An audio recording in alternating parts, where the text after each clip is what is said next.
Olá, amigos do YouTube, gostaria de pedir um pequeno favor a vocês. Se possível, deixem um like nesse vídeo, compartilhem esse vídeo nas redes sociais. Sempre teremos vídeos novos toda semana, então deixe seu comentário também.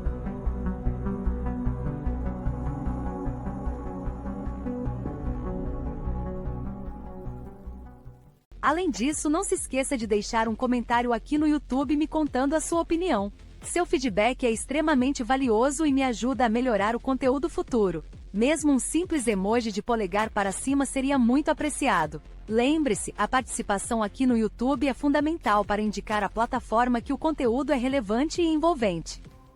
Há lindas e deuses que vieram dos céus para criar a humanidade. Eles eram de certa maneira extraterrestres. Caminhavam na Terra, governavam as pessoas.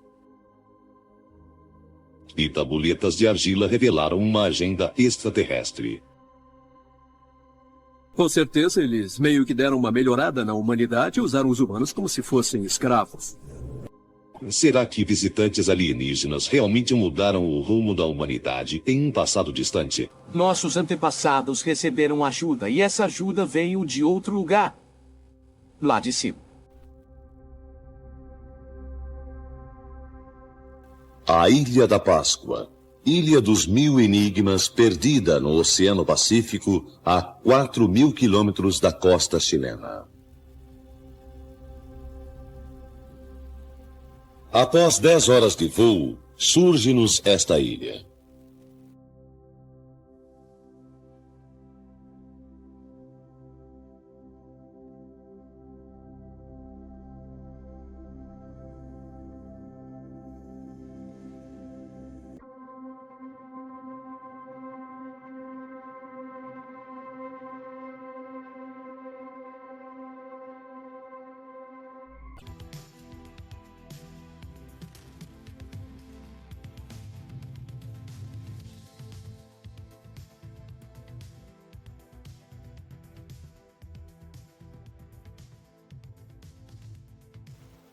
Ainda hoje os nativos a chamam de Mataquiterani, ou seja, olhos que olham para o céu.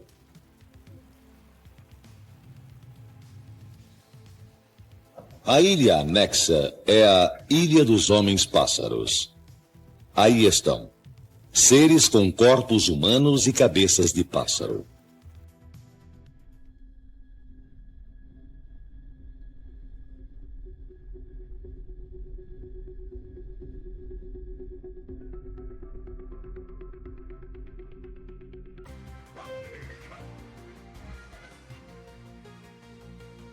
Mas seriam mesmo de pássaros? Ou apenas os nativos as veem assim? Poderiam ser capacetes com respiradouros.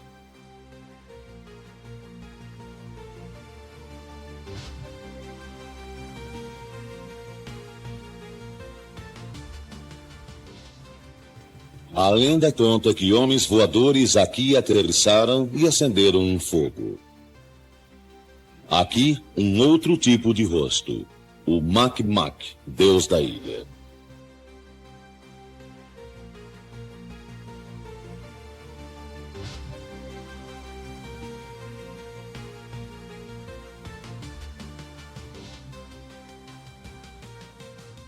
Hoje vivem 2.000 pessoas na ilha, mas nunca houve mais de 4.000. E se isso for verdade, não há solução para o mistério da Ilha de Páscoa. Pois se 70% da população da ilha eram mulheres, crianças e velhos, e se parte dos homens da ilha atuavam na agricultura de subsistência, pouco menos de 600 homens não poderiam jamais ter esculpido um número tão grande de pedras, sendo que cada um dos colossos mede mais de 20 metros e pesa até 400 toneladas.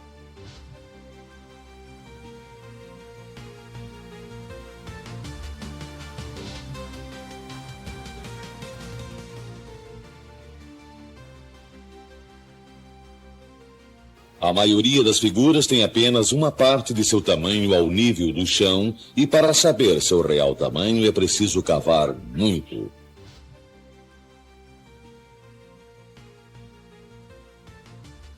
Todas têm a mesma aparência séria e carrancuda, E todas são iguais, mesma expressão e linhas.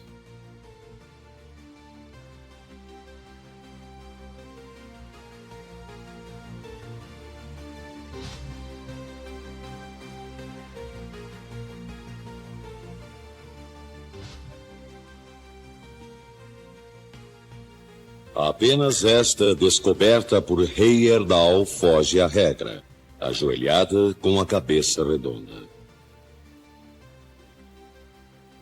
Esta era a oficina de escultura em pedra no Hanno Hakaru. Daqui as estátuas eram transportadas 20 quilômetros. Não havia escravos e não há nenhum sinal de meio de transporte. Dizem as lendas que as estátuas andavam sozinhas por meio de uma força secreta, a mana. Apenas 2 padres tinham a mana, mas um dia fugiram com ela e talvez isso explique por que o trabalho em Hanno Hakaru parou. Será que por isso existem tantas estátuas inacabadas?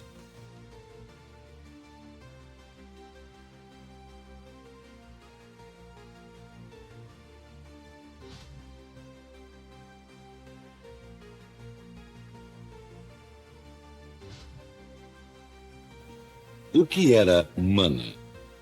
Talvez seres de outras estrelas com forças eletromagnéticas ou com poderes de neutralizar a força da gravidade? Ainda hoje esta ilha emana um misterioso campo magnético.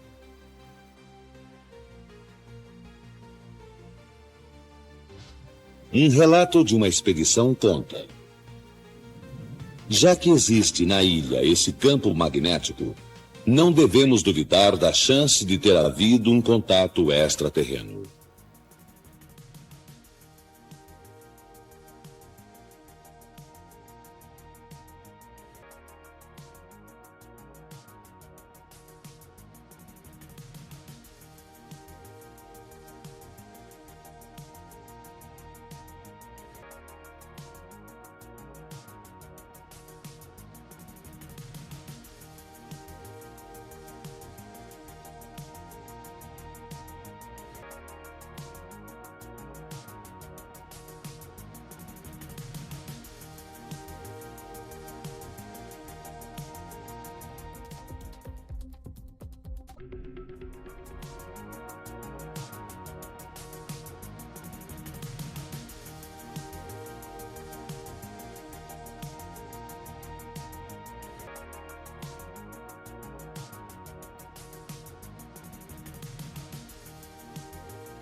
Voltamos à terra firme para Cusco, antiga capital do Império Inca, a 3.600 metros acima do mar.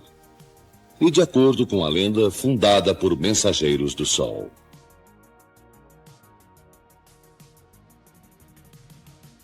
Estas ruas estreitas, ainda do tempo dos Incas, e os muros são pedras sobrepostas, sem cimento, sem nada.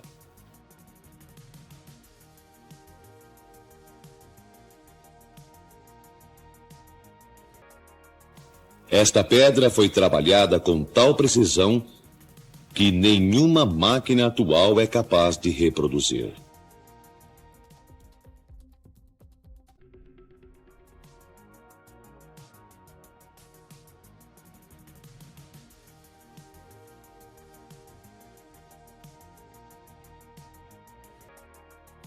O mesmo muro, igual a esse dos Incas, existe também em outro lugar a 6.000 quilômetros a oeste, na Ilha da Páscoa.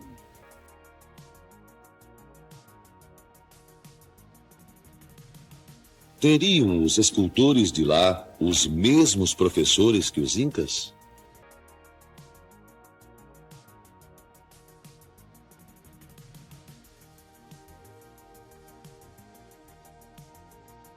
Acima de Cusco está Sacsayhuamán. Como um brinquedo ou como palitos de fósforo, gigantescos blocos de pedra estendem-se por 500 metros, formando um muro. Esse jardim já era antigo na época dos Incas. O conquistador Pizarro perguntou aos Incas quem o construiu, e disseram ter sido deuses de cabelos e barba ruivos.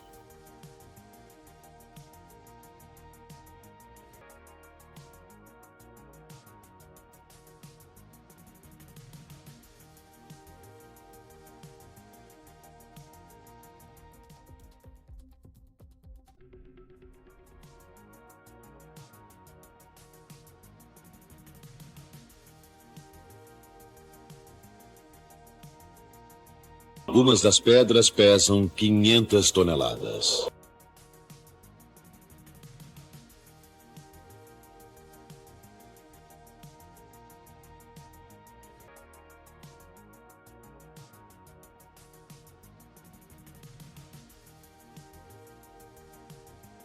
Realmente a sensação não é a grande muralha Inca. A verdadeira sensação encontra-se no seu topo. Aqui está uma fortificação feita de enormes pedras trabalhadas. Foi construída utilizando uma técnica incompreensível para nós. Grandes blocos de rocha foram cortados e reduzidos em pedaços. E tudo isso aconteceu bem antes dos Incas terem chegado aqui. Foram os próprios Incas que contaram aos conquistadores espanhóis que as fortalezas são um enigma e que foram construídas e depois destruídas pelos deuses. Esse é o Q'enco Grande, um majestoso bloco de pedra com galerias e câmaras. Algumas dessas pedras dão a impressão de que foram cortadas com precisão da mesma forma que se corta um bolo. A arqueologia não tem explicações para esse caso. Na parte de cima existem ruínas em forma de labirinto. Aparecem tipos de pedras de formas indefinidas de vários tamanhos. São maciços de pedras cortados de forma muito precisa. Tecnicamente, essas reentrâncias demonstram que foram feitas com um possível encaixe. Foram planejadas para se encaixarem uma após a outra e depois todas eram misteriosamente fundidas. Os cantos são bem delineados. E em cada tipo de bloco, uma nova surpresa. Essas peças em pedra assemelham-se a cadeiras.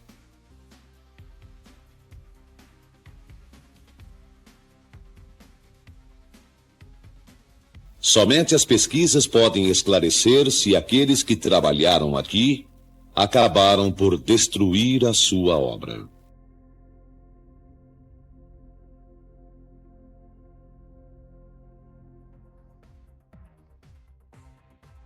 Aqui temos a impressão de que tentaram levantar esta pedra e depois girá-la, no que não foram bem-sucedidos.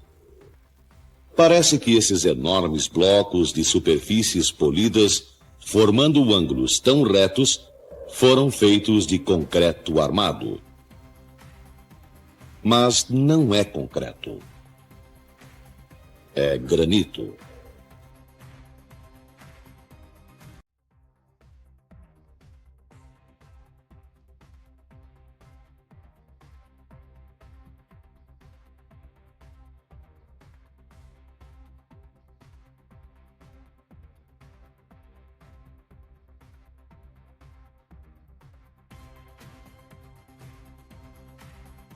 O labirinto da fortaleza Inca, disse um jovem peruano, é a melhor aula prática de uma técnica de construção desconhecida.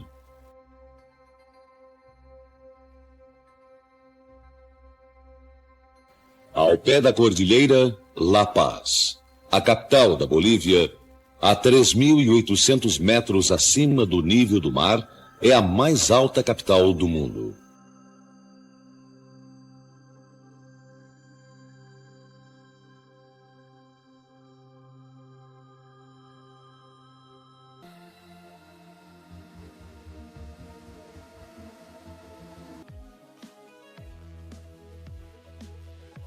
Mercado às margens do lago Titicaca.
Uma estranha melancolia predomina neste lago repleto de mistérios.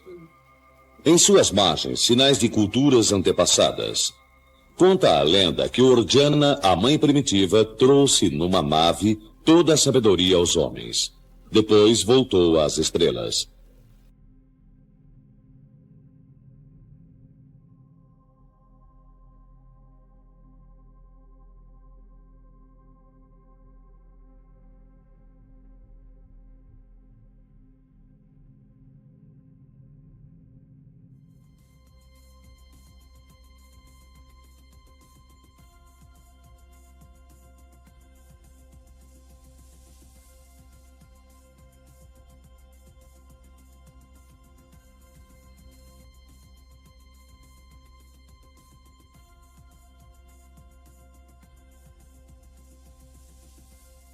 Para trás ficou Tiahuanaco, o mais antigo santuário do mundo. Tiahuanaco fica a 30 quilômetros de Titicaca. Dizem que suas ondas banhavam as escadas do templo. Há muito tempo está seco, cercado de ruínas. Na realidade, se o lago Titicaca diminui seu volume 3 milímetros por ano e está a 30 quilômetros de Tiahuanaco, quantos anos levaria para que sua água cobrisse as escadarias do templo? É impossível calcular. Mas o mais misterioso é o Portal do Sol, esculpido em um só bloco e pesando 10 toneladas. 3 fileiras de enigmáticas figuras. Seria um ser de origem extraterrena?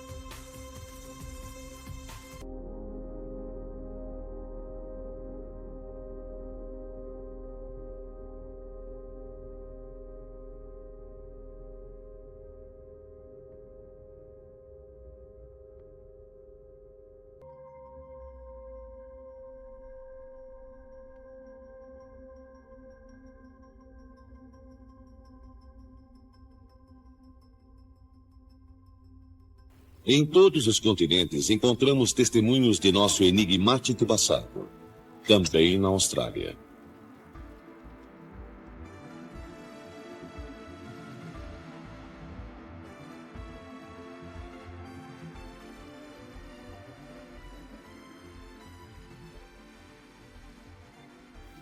Nas encostas do Noroeste, pinturas e desenhos dos mais remotos tempos da humanidade. Este desenho mostra a Vondina, segundo a lenda, a deusa da Via Láctea.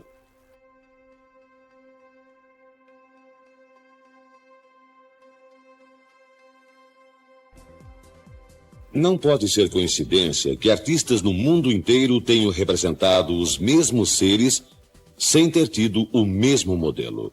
Na Austrália, na América, África, Europa e na Ásia. Este é um famoso Dogu do Japão. Estas estatuetas foram encontradas em Hansu e têm no mínimo 5.000 anos. O estudioso Kazantsev, um especialista na área, explica a respeito de sua coleção. Tomo estas figuras por representações de astronautas alienígenas. Elas têm capacetes, filtros respiratórios, óculos escuros, pois em seus planetas estavam acostumados com pouca luz. Por ser sua roupa cheia de ar, deviam sofrer com nossa pressão e deviam controlá-la. Vejam as mãos, parecem mecânicas. Se alguém quiser me convencer que as figuras eram seus ídolos que viviam há 5.000 anos, então pergunto: e como explicar todos esses mecanismos? Professor Kazantsev mostra a semelhança entre o Dogu e o desenho do grande deus Marte, ainda que de lugares diferentes, distantes de si.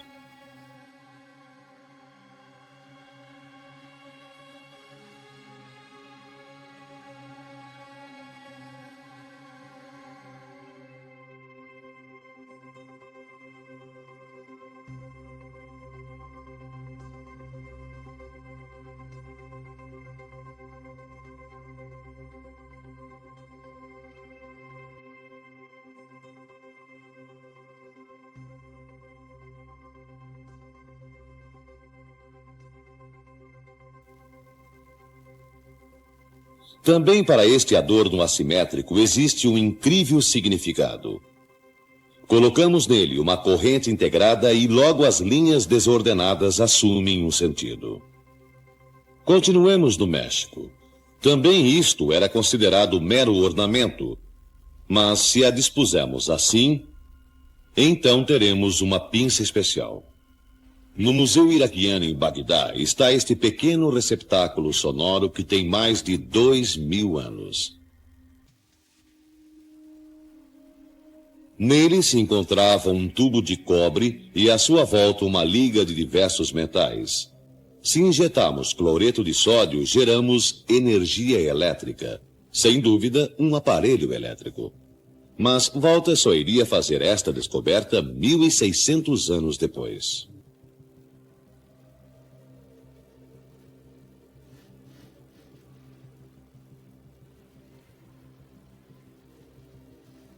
Outra maravilha técnica do mesmo período acha-se no Museu Britânico. Uma lente que só poderia ser produzida nos dias de hoje com máquinas de alta precisão. Lentes polidas surgiram apenas no século XVI. Porém, esta tem mais de 2.000 anos e foi encontrada na Ásia. Em Moscou, diante do monumento ao astronauta, falamos com o professor Zaitsev. Ele nos alertou para um fato que ainda não encontra uma explicação lógica. A ossada de um bisão que viveu há 40.000 anos atrás e foi morto com um tiro, o que se vê pelo buraco. Especialistas afirmam que isso só poderia ter sido feito por uma arma de fogo. Como? Um tiro há 40.000 anos atrás? O segundo exemplo é impressionante e assustador. Pesquisadores soviéticos acharam uma pintura numa encosta chinesa e a reproduziram. É preciso olhá-la várias vezes para compreender o legado de eras pré-históricas. Um ser que usa o capacete de um astronauta, respiradores e estranhos aparelhos.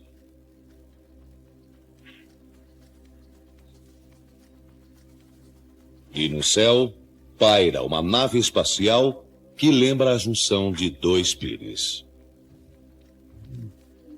Não só no Uzbequistão, mas em todo o mundo encontramos representações de seres alados, verdadeiros enigmas.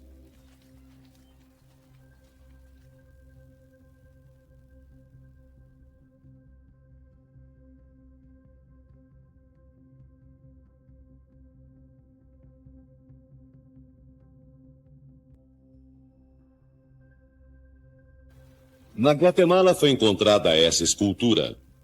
Uma grande figura com braços em ângulos.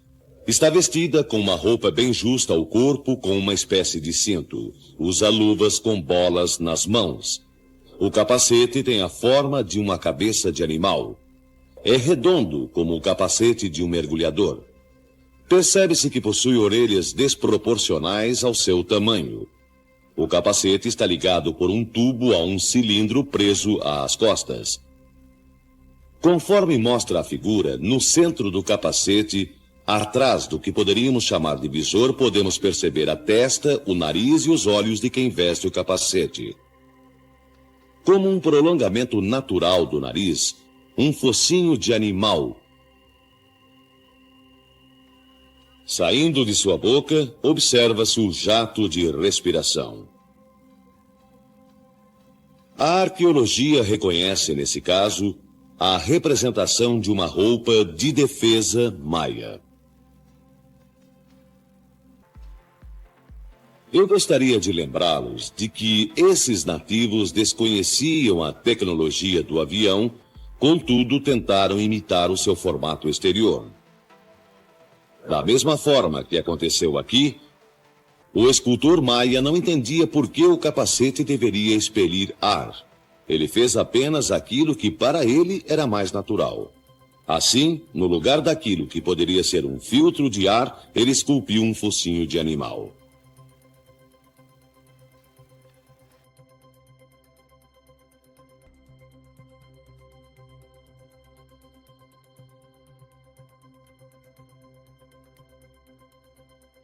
E em todos os cantos vimos também construções erguidas em homenagem a deuses que vieram do céu.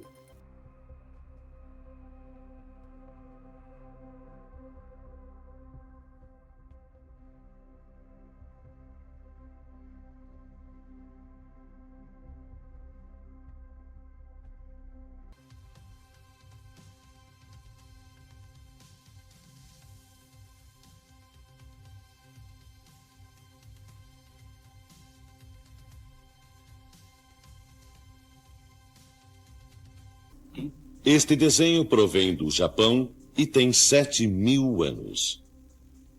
Este modelo provém da Colômbia e tem mais de 1.000 anos.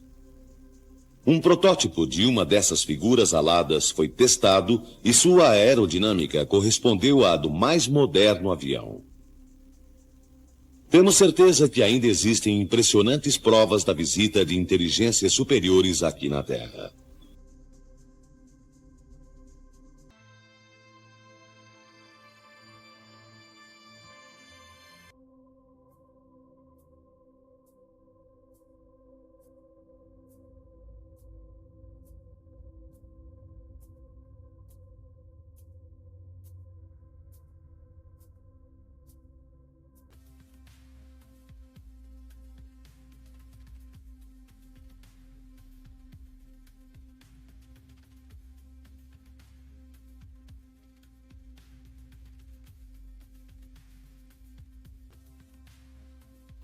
Um estranho símbolo, a uma altura de 300 metros. Sem dúvida, um sinal. Mas um sinal para quem? Há mais de 2.000 anos, este sinal indica o caminho para o interior. Mas quem usaria tal indicação? Sigamos o símbolo. Embaixo, ruínas de antigas culturas.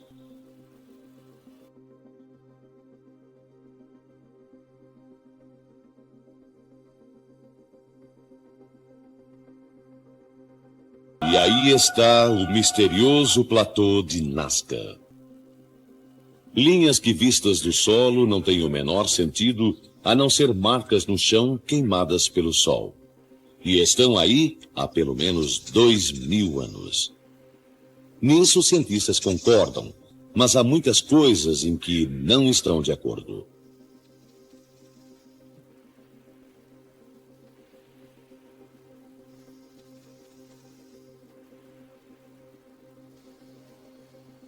Terão realmente estas linhas algum sentido?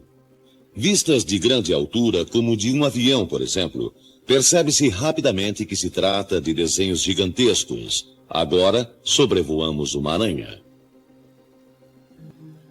Uma águia.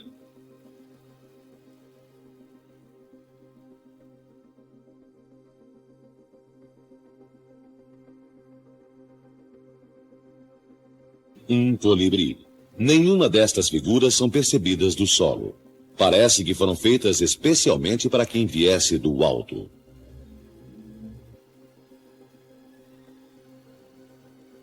E agora avistamos outras linhas que também não são percebidas do solo. Linhas retas, simétricas, formando enormes figuras geométricas. Algumas caminham paralelas, outras se cruzam. São como estradas que começam repentinamente e acabam da mesma forma.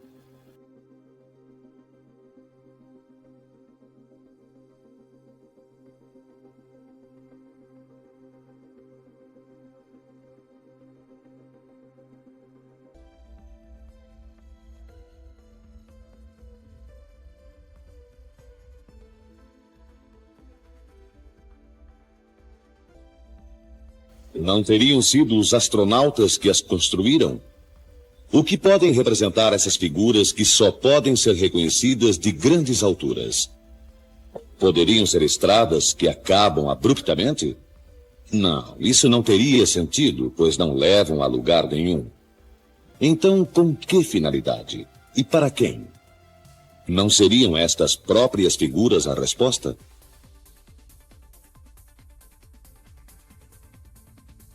Estas tomadas de Nazca foram feitas há 18 anos. Decorrido esse tempo, a ciência tem poucos esclarecimentos para o enigma do platô de Nazca.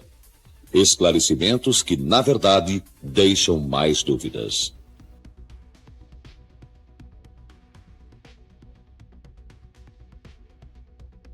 Antigamente acreditava-se que se tratava de restos de estradas incas. Mas estradas que correm paralelas, que começam e terminam repentinamente, ou seria a religião da trigonometria? A cientista alemã Maria Harsch reconheceu nestas linhas um calendário astronômico. Contudo, essa teoria do calendário foi logo superada. O arqueólogo amador Jim Buckman acreditava que o platô de Nazca teria sido um local destinado ao pouso de balões. Mas para que quilômetros de pista em linhas retas para o pouso de balões de ar quente? Nem mesmo para atividades esportivas o platô de Nazca teria sentido. E nas paredes de rochas, figuras disformes. Figuras que também não têm sentido algum. Eu ainda sou de opinião, conforme apresentei nos meus livros, de que no platô de Nazca desembarcaram certa vez seres extraterrenos. Naturalmente, eles não construíram nenhuma pista. Eles chegaram, desceram e em sua descida deixaram rastros de suas visitas. Da mesma forma que um avião deixa rastros ao descer na areia. Os nativos, percebendo esses rastros, começaram a imitá-los. Da mesma forma que os habitantes da Nova Guiné construíram um aeroporto simbólico. Finalmente, os nativos daqui construíram as gigantescas e desproporcionais figuras que só de grandes alturas podem ser observadas. Afinal de contas, quem disse que os extraterrenos não necessitam de pistas?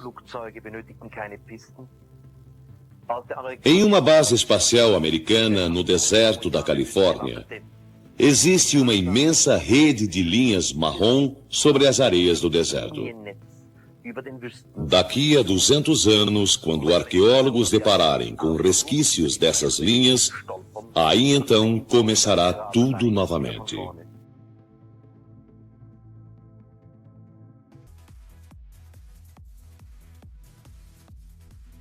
Vieram os deuses de estrelas desconhecidas?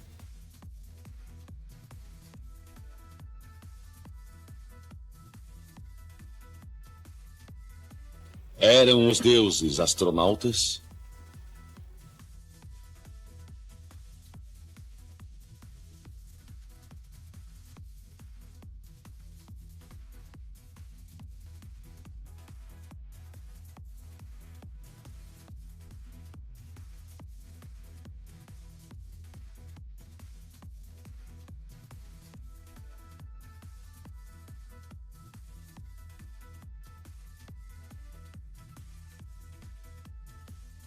Em todo o mundo coletamos provas. Podemos duvidar, mas não podemos calar. Enquanto a ciência se cala, nós devemos perguntar: poderia ter acontecido assim? Vieram os deuses das estrelas? Poderia realmente ter sido assim? Eles eram de certa maneira extraterrestres. Caminhavam na Terra. Governavam as pessoas. Há lendas de deuses que vieram dos céus para criar a humanidade. E tabuletas de argila revelaram uma agenda extraterrestre. Com certeza, eles meio que deram uma melhorada na humanidade e usaram os humanos como se fossem escravos. Será que visitantes alienígenas realmente mudaram o rumo da humanidade em um passado distante? Nossos antepassados receberam ajuda e essa ajuda veio de outro lugar. Lá de cima. O sistema religioso da Mesopotâmia foi o politeísmo, o que significa que eles adoravam diversos deuses diferentes, masculinos e femininos, muitas vezes representados na forma humana, tendo personalidades assim como as pessoas têm. E esses deuses foram dispostos em um tipo de hierarquia política que em inúmeros aspectos imitava os sistemas políticos da própria Mesopotâmia. Isso significa que você tinha deuses elevados, os deuses celestiais, também haviam deuses menores que habitavam a terra e o submundo. Agora, de acordo com o texto sumério, os deuses celestiais, os Anunnaki, eram as divindades supremas, as mais elevadas. Houve um tempo em que tinha gigantes na Terra. Os sumérios viviam com seus deuses, os Anunnaki. Ao observarmos a antiga civilização sumérica, atribui-se a eles centenas de princípios de uma sociedade moderna. Coisas como agricultura, ciência, medicina, matemática, realeza, leis, tribunais, juízes, escolas, literalmente apareceu nos tempos suméricos há 6.000 anos, mesmo fora da Idade da Pedra. De acordo com os principais pesquisadores, Ur foi saqueada pelos seus vizinhos em guerra, os Elamitas, há cerca de 2.000 anos antes de Cristo. Mas alguns pesquisadores acreditam que os textos cuneiformes revelam algo muito mais do que a evidência de uma raça antiga. Eles apontam para descrições de um grupo de seres divinos que se chama Anunnaki, os chamados prole esplêndida de Deus que, segundo os sumérios, vieram do céu.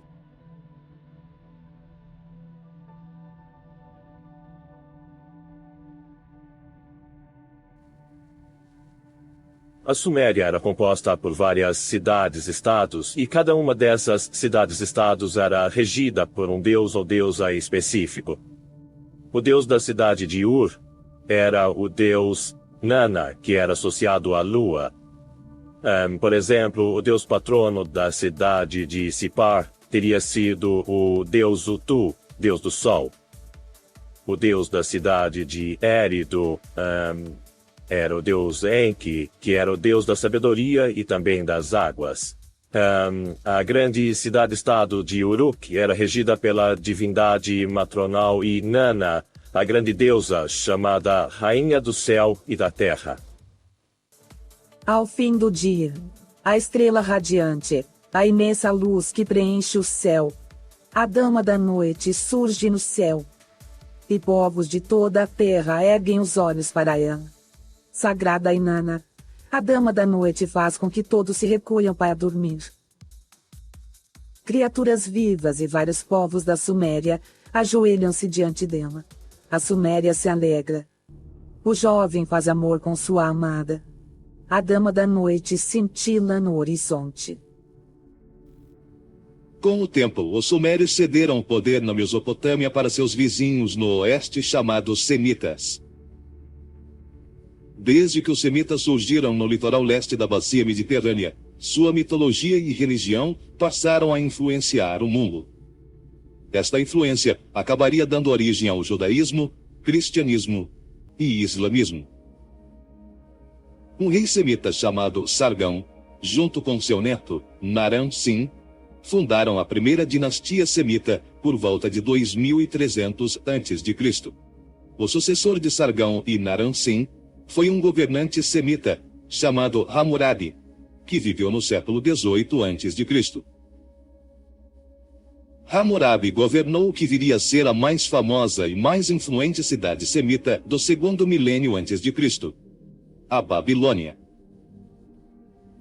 A cidade também foi um centro religioso durante centenas de anos, promovendo festivais de Ano Novo para louvar o grande deus Marduk. Os arqueólogos encontraram várias tábuas com escrita cuneiforme, onde escribas babilônicos registraram seus grandes épicos mitológicos.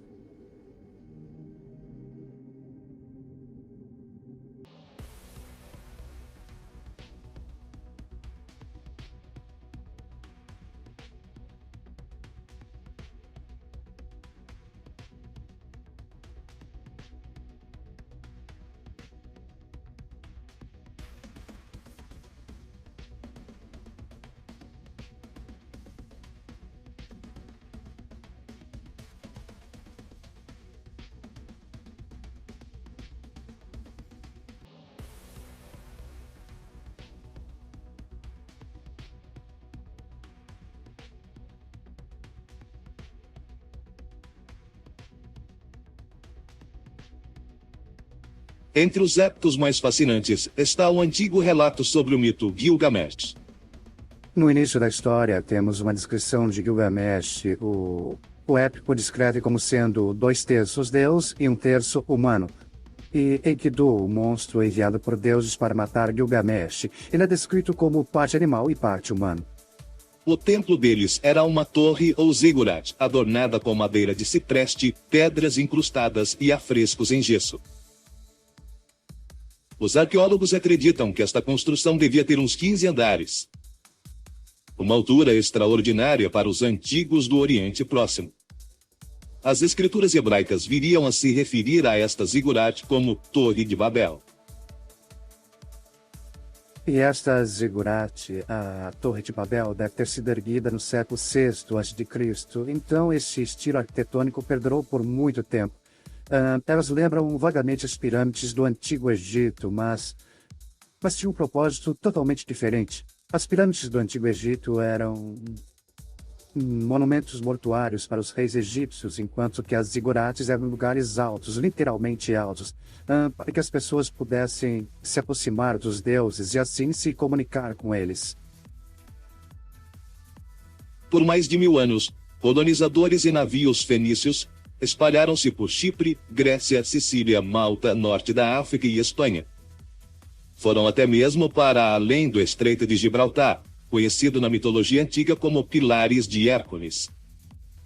Eles extraíram estanho das minas da Cornualha, parte da atual Inglaterra, e se aventuraram pelo Atlântico em direção ao Equador. Em suas frequentes viagens pelo Mediterrâneo, os fenícios levavam 2 produtos não comerciais muito importantes: o seu alfabeto e a sua religião. O alfabeto, o primeiro a ser inventado, surgiu por volta de 1400 a.C. Era uma grande evolução perto dos complicadíssimos e imprecisos sistemas cuneiforme e hieroglífico usados na Mesopotâmia e no Egito. O alfabeto fenício, mais tarde, serviria de base para os alfabetos grego e romano e posteriormente serviu de inspiração para o alfabeto inglês. O principal deus fenício era Baal, ou Bali. O termo Baal refere-se, na verdade, a várias deusas da fertilidade dos cananeus e dos fenícios. Os cananeus eram essencialmente um povo agrícola que adorava uma variedade de deuses agrícolas e da fertilidade. Baal era o deus das tempestades e o deus da chuva. E, como deus da chuva, ele fertilizava o gado e os campos, por exemplo, pois, através da chuva, o gado engordava. Aprendemos muito sobre esses deuses Baal em textos fenícios da cidade real de Ugarit. Esses textos nos deram uma imagem de Baal que, ironicamente, o retratam como tendo características muito parecidas com o Deus da Bíblia. Por exemplo, por ser o Deus das tempestades, Baal cavalga as nuvens. Exatamente como o Salmo 104 relata que Deus da Bíblia cavalga as nuvens e o vento. Baal, como Deus da Bíblia, era um juiz e garantia a justiça. Os judeus ortodoxos reúnem-se para prestar homenagem a Jeová, o único, todo-poderoso Deus de Israel. Fica Jerusalém, porém hoje uma figura sombria permanece no fundo. Em alguns dos templos mais antigos da Terra Sagrada, arqueólogos estão descobrindo pistas tentadoras de que Deus não estava sozinho. E uma das maiores batalhas dos sexos na história já pode ter sido travada há 3.000 anos. Eu acho que esses paralelos sugerem que os antigos israelitas, sobretudo durante o século VIII e IX, lutaram muito no seu íntimo para decidirem a que Deus eles seriam leais. Mais tarde, os hebreus migraram para o que a Bíblia chama de terra do leite e do mel. Esta é a região conhecida como Canaã, Palestina e, desde 1948, Israel. Quando os israelitas, segundo os registros bíblicos, primeiramente surgiram no palco mundial, fizeram uma coisa que nenhuma outra nação na história humana havia feito antes. Abandonaram os rituais pagãos do passado para forjar uma aliança com o único Deus, a quem chamaram Yahweh. E o Senhor disse: não terás outros deuses além de mim.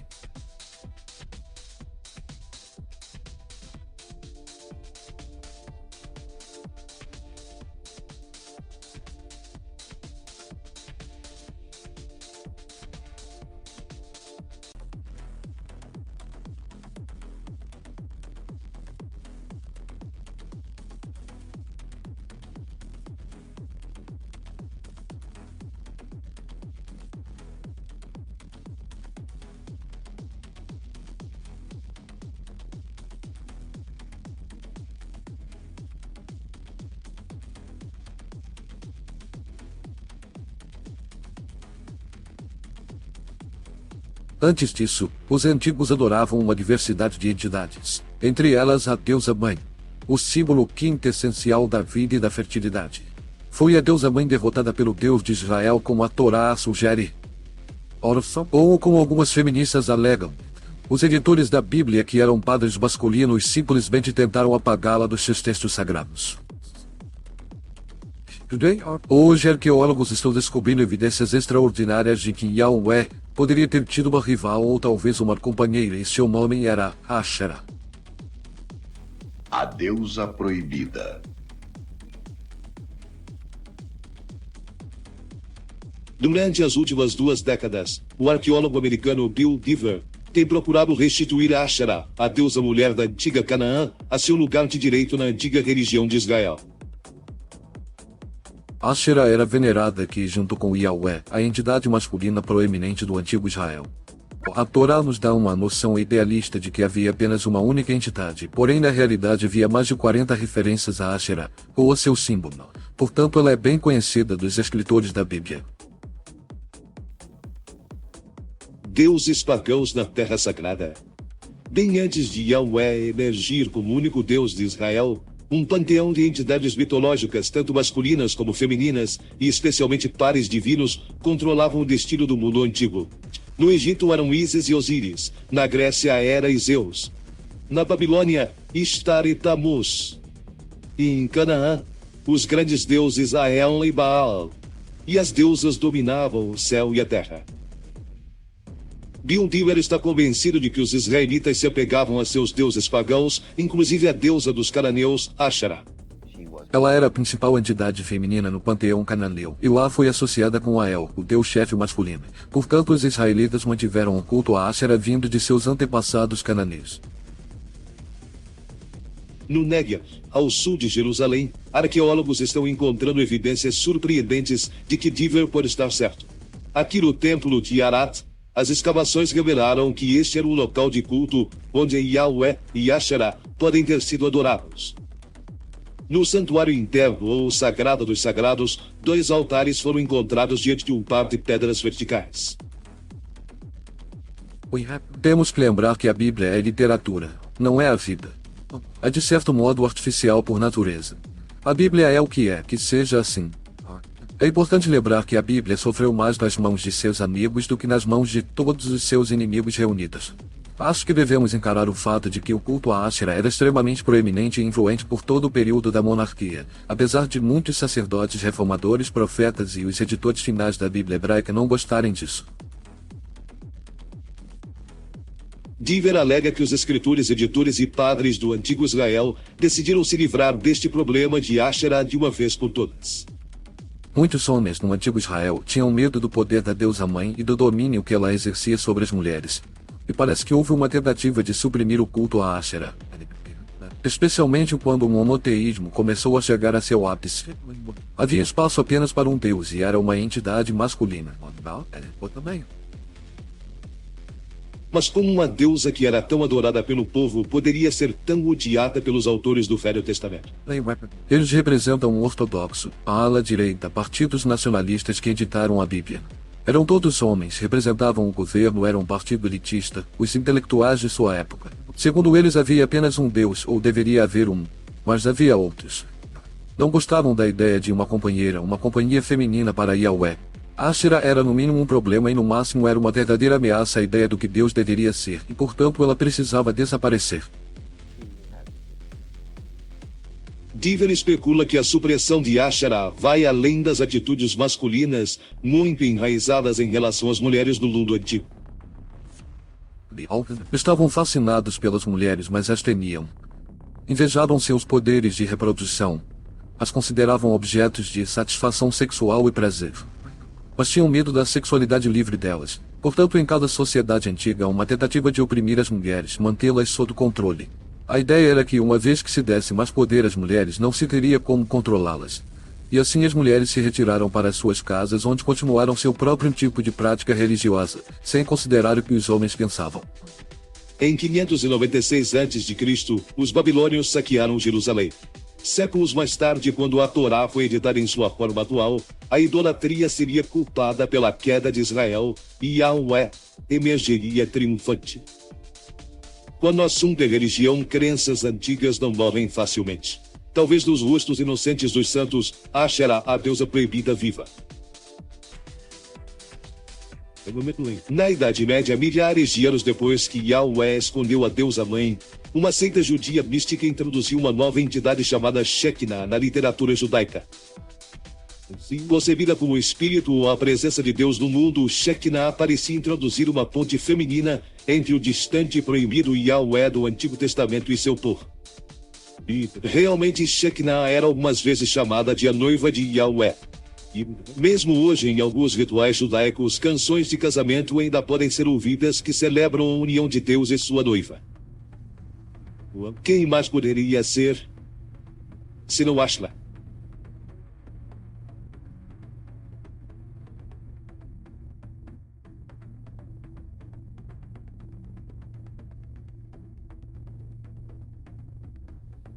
Diz a Bíblia que o ser humano foi criado não uma, e sim 2 vezes. No início do livro do Gênesis, há 2 relatos diferentes relacionados com a criação do mundo. O primeiro está no Gênesis 1, e o segundo no Gênesis 2 e 3. Na primeira história, Deus criou seres humanos, um homem e uma mulher. No segundo capítulo do Gênesis, não só o fio da história muda, mas a própria sequência. Primeiro Deus criou o céu e a terra, e depois criou o primeiro homem, Adão. Diz o primeiro capítulo do Gênesis que Adão foi criado à imagem e semelhança de Deus. No segundo capítulo, ele é criado do barro da terra, e Deus sopra vida nesse barro. Quem lê vê uma sequência estranha nisso. Dois, homem e mulher, foram criados antes de Eva aparecer.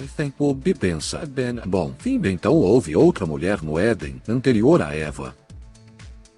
Essa estranha discrepância provocou o surgimento de uma notável figura na tradição bíblica. A primeira mulher de Adão, Lilith. Lilith é descrita como a primeira mulher de Adão. As histórias sobre Lilith parecem relacionar-se com a tradição de uma deusa pagã mais antiga. Mas como sempre acontece com lendas, a história se perdeu, mas não foi totalmente esquecida. De fato, segundo a Bíblia, no livro do Gênesis, Deus criou os primeiros seres humanos, Adão, mas também uma mulher chamada Lilith. Lilith foi a primeira esposa de Adão, e foi criada com o mesmo barro de Adão, não com sua costela, como Eva. Mas ela se mostrou muito desobediente e incontrolável, e teve que ser banida. Segundo o Talmud, quando Lilith se recusou a obedecer a Adão, Deus mandou 3 anjos para convencerem a mulher a se submeter à sua autoridade. Mas quando Lilith se recusou pela última vez, Deus a condenou a viver na terra para sempre. Na tradição judaica, Lilith era uma espécie de demônio da noite, a quem se devia oferecer encantamentos e orações. Ou ela viria e roubaria uma criança dormindo em seu berço, ou, no mínimo, roubaria sua alma, e ela morreria. Em certo sentido, Lilith foi a primeira vampira a vagar na Terra. O vampiro não é parte deste mundo e não é totalmente parte do outro também, porque foi detido em sua progressão. Por isso, a maioria das lendas e histórias de vampiros envolvem a libertação de sua alma, para que ele possa completar sua jornada ao outro lado. Ódio, sangue, com sua química única, ser uma espécie de combustível cósmico. Algo que liga os vivos e os mortos. O humano e o não humano. O terrestre e o sobrenatural. Certamente, em estado moribundo ou em estado alterado, tinham acesso a outros mundos. Então havia uma crença universal no contato com as estrelas e de que algo das estrelas desceu e nos criou, algo que um dia teria de voltar. O sangue é a força de vida dos humanos, e era muito importante para os extraterrestres também. Há algo muito especial com nosso sangue, de modo que tenho que pensar se esses sacrifícios de sangue não foram uma distorção do que era originalmente apenas extraterrestres nos mostrando a importância de nosso sangue. A história se desenvolve em uma série de textos judaicos chamados Midrash e Kabbalah. Vinde e olhai. Existe uma mulher, espírito de todos os espíritos, cujo nome é Lilith. Ela foi companheira de Adão, no momento em que Adão foi criado. Zoar, capítulo 3, verso 19. Uma das tradições diz que ao fazerem amor, Lilith reclamou: você não pode ser o chefe o tempo todo e ficar por cima. Mereço ficar por cima também. E se você insistir nisso, caiu fora. E saiu voando. Foi morar com demônios e ali ficou no mundo deles daí por diante. Uma história e tanto a Lilith. Ela vaga pelo mundo e procura crianças para matar. Percorre o mundo à noite, seduz os homens e os faz emitir os sêmens, afligindo-os com doenças. Zoar capítulo 1, verso 19. Lilith é um súcubo, é uma diaba que seduz os homens enquanto dormem e impropria demônios. Não, ora, esses dois aspectos, raptar crianças e seduzi-o, fundem-se em Lilith. É de ela ressurge como outro diaba, Lamashtuah, adquirindo as características de demônia raptora de crianças e semeando pelo mundo a chamada em morte no berço, como se diz. Depois de banir Lilith, Deus criou outra mulher, desta vez a partir da costela de Adão, para demonstrar a supremacia masculina. Mas Lilith recuperou o antigo status como no festival de música chamado Feira de Lilith, e em livros e revistas feministas que levam seu nome. Ela se tornou um símbolo feminino nos tempos modernos, não sendo mata submissa, mas um espírito independente. Podemos vê-la como uma espécie de heroína, e há muitas mulheres modernas que assim a consideram.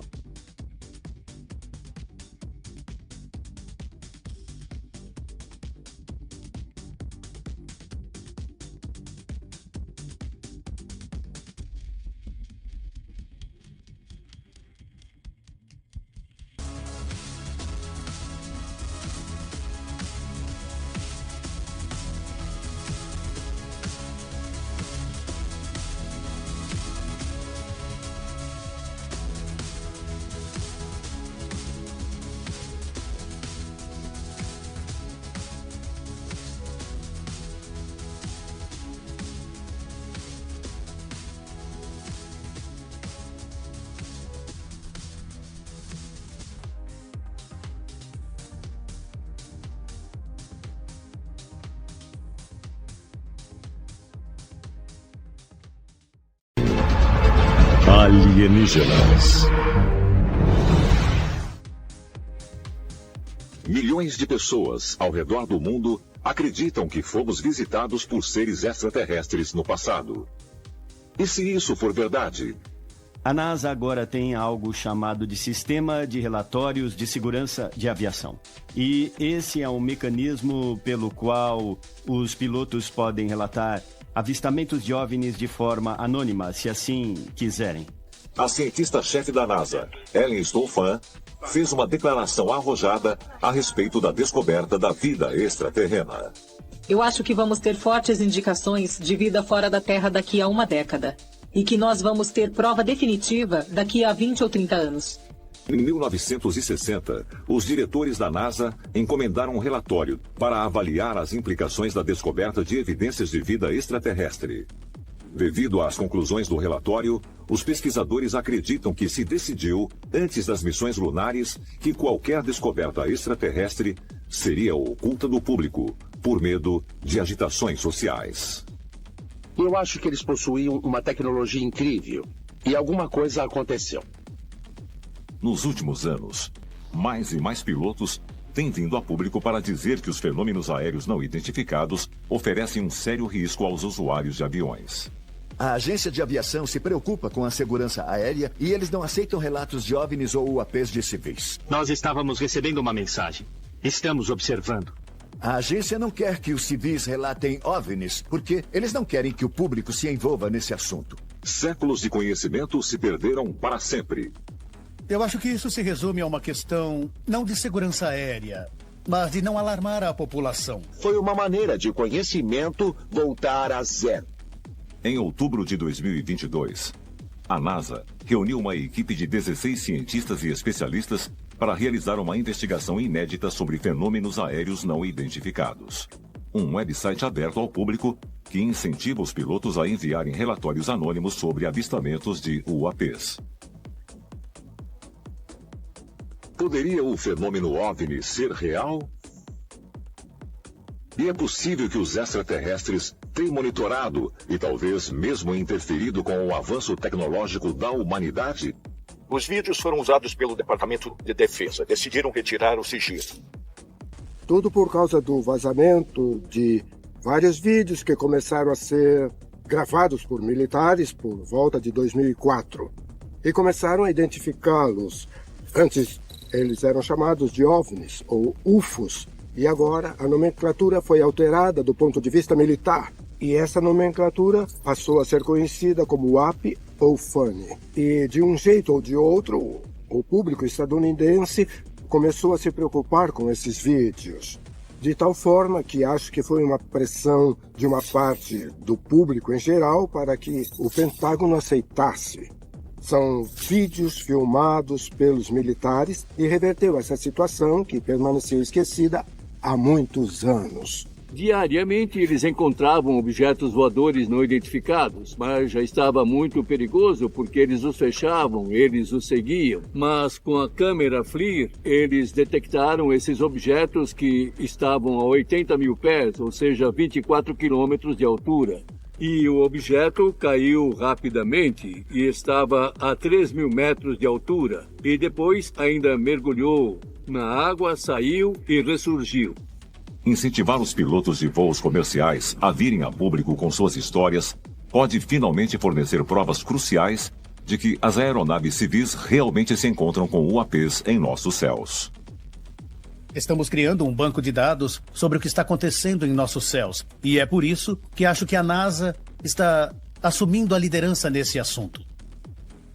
Mas as pessoas estão se perguntando por que a NASA? Por que não a agência de aviação? Será que isso está relacionado ao fato de a NASA ter começado a estudar OVNIs? Ou talvez isso seja uma indicação e um indício intrigante de que muitos dos incidentes mais importantes acontecem, na verdade, na atmosfera superior, que está no nosso caminho até o espaço. Eu não sei, mas de certo modo, essa não é a questão. A questão é que agora nós temos um ambiente bem mais receptivo no qual os pilotos podem finalmente vir e falar sobre os OVNIs que eles estão vendo com uma frequência realmente muito grande. Há um grande histórico de avistamento de OVNIs, e sua ameaça óbvia à aviação está se tornando cada vez mais evidente. À medida em que mais pilotos civis vão a público para relatar seus encontros com fenômenos aéreos não identificados, será que descobriremos que tais incidentes ocorrem com muito mais frequência do que poderíamos imaginar? E nesse caso, será que a revelação desses incidentes também nos deixará um passo mais perto de descobrir a verdade sobre quem ou o que tem ocupado nosso espaço aéreo há milhares de anos? Isso não é novidade. Esses encobrimentos têm acontecido por milhares e milhares de anos. Ao longo de textos antigos existem referências ao que eu chamo de tecnologia incompreendida. Nos tempos modernos ouvimos histórias de OVNIs e espaçonaves, porque agora temos a linguagem para falar sobre tecnologia. Mas nos tempos antigos eles não tinham nenhuma referência a esse tipo de tecnologia. Então pensavam que era alguma coisa angelical ou de outra dimensão ou vinda de algum deus. O fato de o governo dos Estados Unidos ter investigado milhares e milhares de relatos me leva a pensar que eles podem saber muito mais do que nos permitem acreditar.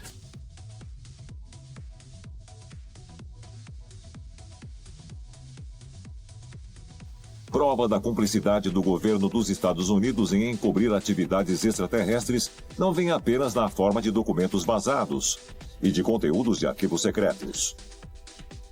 Às vezes, a evidência vem de relatos confiáveis em primeira mão, não de delatores, mas de astronautas dos Estados Unidos.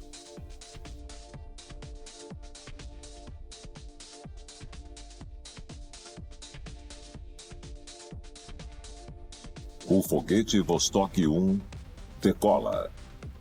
E o cosmonauta soviético Yuri Gagarin é anunciado como o primeiro humano no espaço. O evento serve como um alerta para os Estados Unidos e para a NASA, cujo programa Mercury, nos próximos 2 anos, lançaria 6 de seus astronautas no espaço.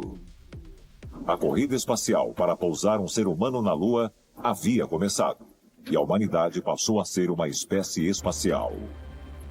A conquista de colocar um homem no espaço foi quase um milagre. Ninguém sabe o que eles poderiam ver ou encontrar lá fora. Uma nave espacial extraterrestre ou até mesmo os próprios ETs. Para responder a essa pergunta, temos que voltar à antiga Índia, para as histórias de máquinas voadoras altamente avançadas, conhecidas como Vimanas. O primeiro relato sobre as Vimanas remonta a quase 2.500 anos. Ele fala de reis que viajavam em carruagens brilhantes vindas do céu. Carruagens que brilhavam como o sol e eram pilotadas por deuses. É lógico supor que 3.000 anos antes de Cristo, se uma nave surgisse no céu e pousasse e entidades saíssem dela, elas seriam vistas como deuses. Mas seria possível que os seres descritos por essa antiga civilização fossem, na verdade, de outro planeta? No contexto moderno, você pode analisar e concluir que esses seres não eram deuses, não eram divindades, e eles não voavam em estranhas carruagens de fogo. Na verdade, é possível que fossem OVNIs sobrevoando a Terra. Essas descrições talvez sejam a primeira evidência da obsessão da humanidade por naves do espaço sideral, mas estão longe de ser a última. Abydos, Egito. Dentro do Templo de Sete existem hieróglifos antigos, imagens impressionantes que contam uma história que desafia a lógica.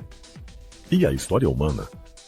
Nas paredes desses edifícios egípcios parece haver representações hieroglíficas de aeronaves comuns.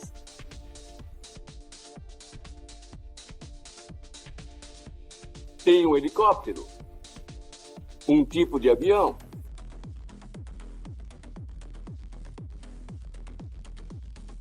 E o que parece ser um submarino. Qual seria a explicação? A inspiração para nossa tecnologia viria de uma inteligência extraterrestre. Estes antigos relatos seriam avistamentos de OVNIs? Ou, como acreditam alguns especialistas, seriam os primeiros esboços de uma tecnologia que só seria inventada 3.000 anos mais tarde? Eu me pergunto se essas máquinas voadoras realmente existiram no Egito Antigo. Eles mesmos as teriam construído? Ou elas seriam uma prova de que havia OVNIs na Terra há milhares de anos?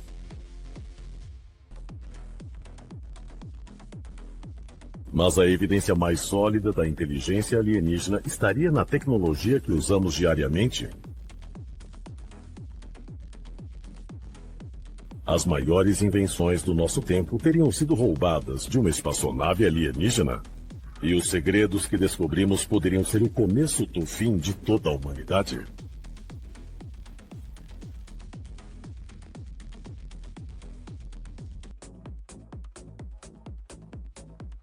Propulsão a jato, engenharia genética, ciência da computação. Como é possível que os maiores saltos tecnológicos da história humana tenham acontecido em cerca de 6 décadas? Mas seriam visitantes de outro planeta os responsáveis por nossa súbita evolução? Se as teorias ufológicas estão corretas, a resposta talvez esteja no maior acobertamento de OVNIs do século XX e nos eventos que ocorreram no dia seguinte a Roswell. O dia seguinte a Roswell. 1947, Roswell, Novo México. Uma pacata cidade norte-americana que abriga uma base da Força Aérea. No começo de julho, tropas investigam relatos de um disco voador que caiu no deserto inóspito. Supostamente, o local logo foi isolado. Mas não antes de soldados, bombeiros e moradores da cidade declararem ter visto uma nave alienígena com seus ocupantes mortos. Mas essas histórias são verdadeiras? Logo depois que os destroços foram encontrados em Roswell, Novo México, a Força Aérea se pronunciou e disse que tinha capturado um disco voador. Os jornais publicaram a história. As estações de rádio só falavam do incidente. A relação entre o evento de Roswell em julho de 1947 e a tecnologia alienígena é muito complicada. Este documento de 1950 do arquivo do FBI pode provar não só que um disco voador foi encontrado no deserto do Novo México, mas que havia 3 corpos dentro da nave vestidos com roupas metálicas. Os militares sabiam que o disco voador que encontraram era uma tecnologia de outro planeta. E se sabiam o que foi feito com a nave apreendida? Esse é o hangar 84. E foi para cá que a nave e os corpos foram trazidos para esse hangar. Teve muita atividade aqui nessa área. A nave foi guardada dentro do hangar e os corpos foram alinhados. Tinha 5 deles. O que aconteceu depois do episódio em Roswell? Bom, para começar, foi totalmente acobertado e continuaria assim pelos próximos 31 anos, mas outras coisas aconteceram. Nas décadas seguintes, a tecnologia militar dos Estados Unidos começou a avançar. Foguetes mais rápidos, máquinas mais sofisticadas. Em menos de uma década, o país enviou um homem ao espaço. E 20 anos depois de Roswell, um homem pisou na Lua. Pense no avanço tecnológico que aconteceu depois de Roswell. Nas fibras ópticas, nos circuitos integrados, tecnologia stealth, etc. Todas essas coisas aconteceram pouco tempo depois de Roswell. O exército nunca reconheceu ter roubado tecnologias de naves alienígenas. Mas isso só durou até o mundo ser apresentado ao coronel Philip J. Corso. O coronel Philip Corso morreu em 1998, mas antes de morrer, ele escreveu um livro chamado O Dia Seguinte a Roswell, em que ele descreveu como a nave caiu em Roswell. Era um fato em que a nave foi recuperada, junto com corpos alienígenas. E depois ele foi encarregado de descobrir como fazer a engenharia reversa dessa tecnologia para podermos usá-la.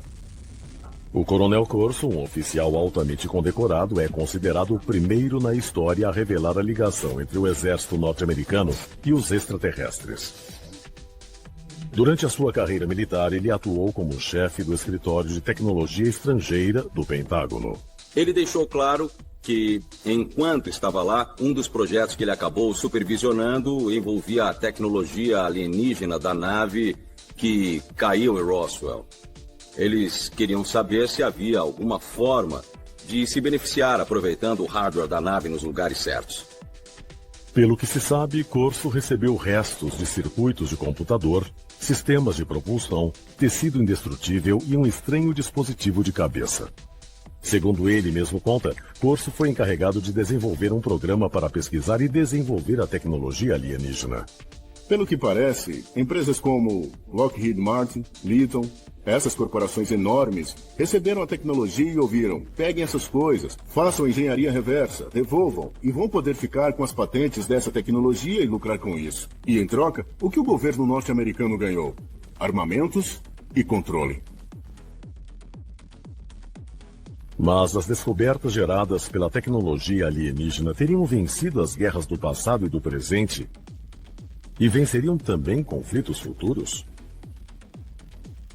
A dedução é que a NASA sabia de tudo isso e que uma das razões de enviarem a missão para lá foi que os astronautas da missão Apollo poderiam obter mais informações na Lua. E talvez mais forte evidência disto pode ser encontrada na história bíblica da Torre de Babel. De acordo com o livro do Gênesis, a Torre de Babel foi construída na Mesopotâmia após o Grande Dilúvio. Alguns registros sugerem que ela alcançou perto de 30 pináculos, ou 90 metros de altura. Ela foi descrita como uma ponte entre o paraíso e a terra, construída por um povo unificado. No livro de Gênesis, capítulo 11, diz: no princípio havia somente uma língua e umas poucas palavras. E então um grupo de pessoas se juntou e decidiu que as coisas poderiam melhorar. Alguém teve a ideia de construir uma torre para o paraíso, para nos orgulharmos de nós mesmos. E isso começa a ser arrogância, pois se começa a desafiar os deuses. Esta é uma ideia-chave, um certo tipo de arrogância que é começar a pensar que você é um deus. E quando a torre se elevou, Deus se aborreceu. Deus vem e diz: nossa, eles podem realmente realizar essa façanha, eles podem realmente construir uma torre até o paraíso. Então vamos dispersar sua língua e eles não poderão se comunicar e nem construir essa torre. Estudiosos bíblicos afirmam que a história apenas tenta oferecer uma explicação para as várias línguas da Terra, que os relatos bíblicos podem realmente revelar uma grande verdade sobre o interesse extraterrestre no progresso tecnológico da humanidade. De outra literatura que nós temos, paralela à Bíblia. Uma história muito mais profunda é contada. O que era esta torre? De acordo com esta antiga fonte, esta antiga tecnologia que eles descobriram era para alcançar o paraíso. Quando você olha para a história da Torre de Babel, é essencialmente uma história da humanidade desenvolvendo tecnologia e sendo como os deuses, sendo como nossos criadores extraterrestres. E, portanto, a humanidade estava, de algum jeito, prestes a alcançar um nível tecnológico. A palavra Babel significa portal para Deus. E alguns acreditam que o portal para Deus era, de fato, um portal estelar. Uma escada, uma torre, uma escadaria que alcançava o paraíso. E então, quando Deus viu que a humanidade estava construindo um portal estelar, isso foi demais. Bem, o que aconteceu depois? A força deve ser observada. Eles observaram. Eles falaram um para o outro. Nós temos que descer para a Terra para disparar um golpe sobre os construtores da torre. Mas que tipo de golpe? O texto bíblico é claro. Eles tocaram as mentes das pessoas e corromperam seu espírito de união. A história da Torre de Babel realmente tem a ver com uma decisão que os assim chamados deuses tomaram. Os seres humanos não deveriam apenas falar línguas diferentes, mas deveriam também lutar um contra o outro. Eles deveriam entrar em conflito um com o outro, porque enquanto estivessem guerreando um contra o outro, não iriam se unir e lutar contra você. É possível que seres de outros planetas estiveram cuidadosamente observando os avanços dos humanos e que intervieram, criando obstáculos como uma maneira de manter a humanidade longe de obter tecnologias poderosas? Se os aliens estão nos observando agora, onde eles estão? Alguns acreditam que eles estão no espaço nos conhecidos pontos de Lagrange, chamados assim por causa do matemático e astrônomo Joseph Lagrange, que os descobriu em 1772. Existem 5 pontos desses entre o Sol, a Terra e a nossa Lua. O ponto de Lagrange fica entre 2 corpos, onde forças se equilibram. Pense em uma gangorra. Quando tem uma pessoa bem pesada e uma bem leve, há um ponto de equilíbrio nisso, e esse é o ponto de Lagrange. É um ponto no espaço onde você pode ficar inerte por milhões de anos, se for preciso, sem ter que se preocupar com correções de curso. Se for a qualquer outro lugar no sistema solar para acompanhar o ritmo da Terra enquanto ela gira em torno do Sol, você vai mudar continuamente a sua posição. As pessoas falam sobre os pontos de Lagrange como um lugar onde uma nave espacial pode se esconder. Porque você não tem que fazer muito para ficar naquele lugar. Ele é equilibrado e você é apenas levado. Se uma expedição extraterrestre visitasse nosso sistema solar, eles poderiam colocar uma sonda nesses pontos específicos para nos observar, para nos registrar o que quiserem. Foram esses professores de universidade e astrofísicos que propuseram isso. Alguns dizem que outro motivo para os seres alienígenas não se revelarem ainda é porque eles ainda não nos consideram merecedores. Isso forma a base da hipótese da selva de John Ball. A hipótese da selva diz que se você tem animais como formigas que vivem na selva, não importa quanto eles sejam, suas chances de ver um ser humano são muito pequenas, e não por estarmos nos escondendo ou coisa assim. Simplesmente não temos motivos para entrar na selva e pisar nos formigueiros. Então, a ideia de que, provavelmente, estamos relacionados com inteligência extraterrestre avançada, como um formigueiro é para os humanos. E o fato de nunca termos visto nenhuma inteligência extraterrestre é só por não termos nada que eles queiram. Podemos estar lidando com uma coisa que pode ter vindo e ido embora desse planeta literalmente milhares e talvez milhões de anos, e que manteve a distância durante a última era da humanidade por motivos desconhecidos. E talvez esteja esperando que nós finalmente cresçamos.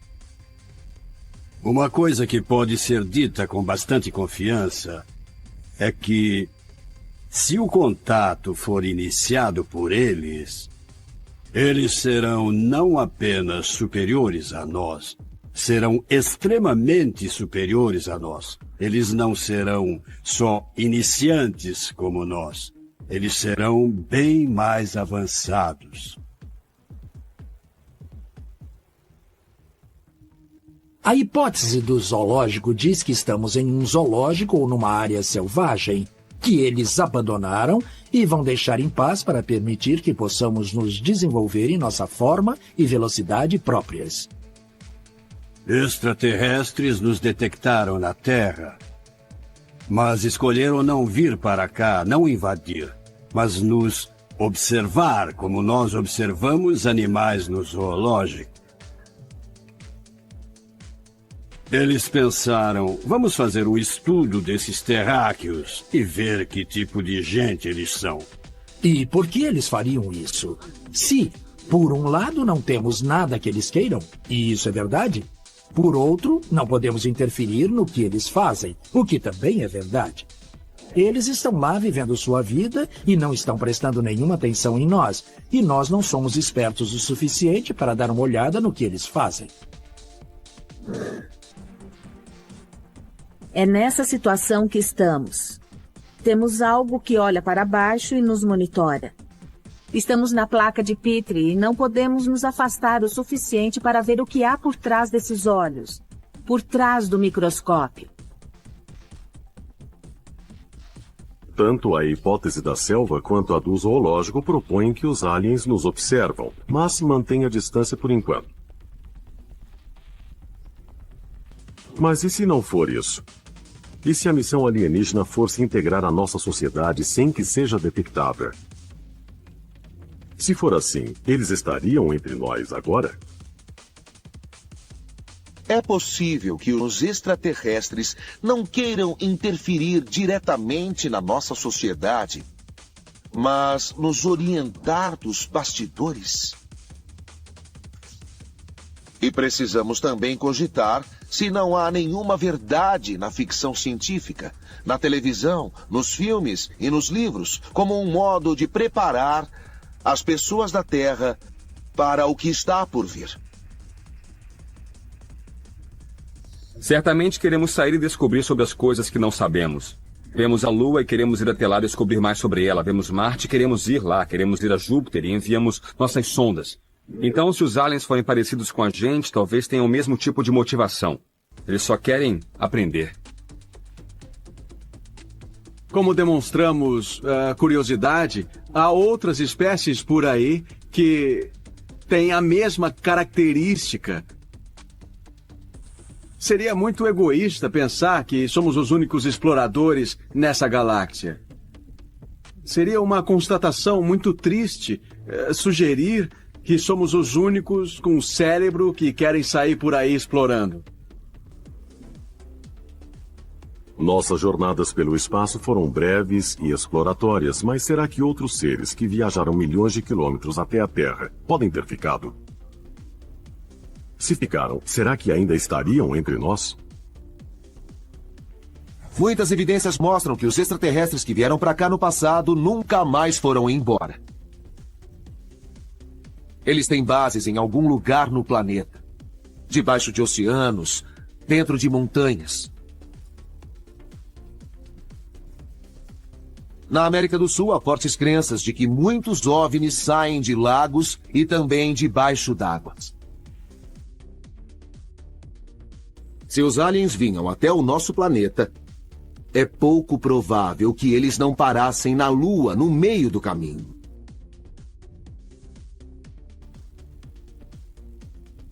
A Lua é um olho nos céus. A NASA diz que a Lua é aparentemente oca. Durante as missões da Apollo, o módulo de comando bateu na Lua.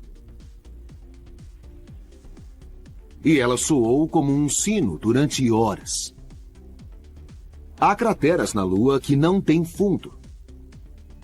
E alguns pesquisadores acham que essas crateras sem fundo, na verdade, são entradas para dentro da Lua.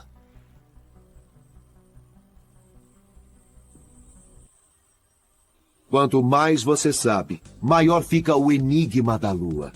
A Lua foi trazida de outro sistema solar para cá e colocada em órbita em torno do nosso planeta. Biólogos dizem que a vida nesse planeta nunca poderia ter acontecido sem a Lua, porque é ela que cria o efeito das marés.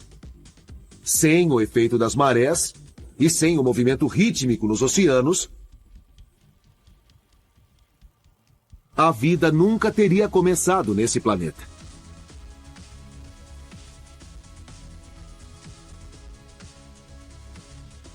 Eu acredito que há evidências de que a Lua seja uma nave espacial gigante orbitando nosso planeta. Ela é ocupada por exploradores extraterrestres. Isso é como o conceito da morte das estrelas de George Lucas em Guerra nas Estrelas, onde eles constroem uma lua artificial capaz de realmente destruir um planeta com a tecnologia. Mas se seres alienígenas usam a Lua como um tipo de satélite para a observação da Terra, é para quê? Qual seria o propósito? E onde está a prova?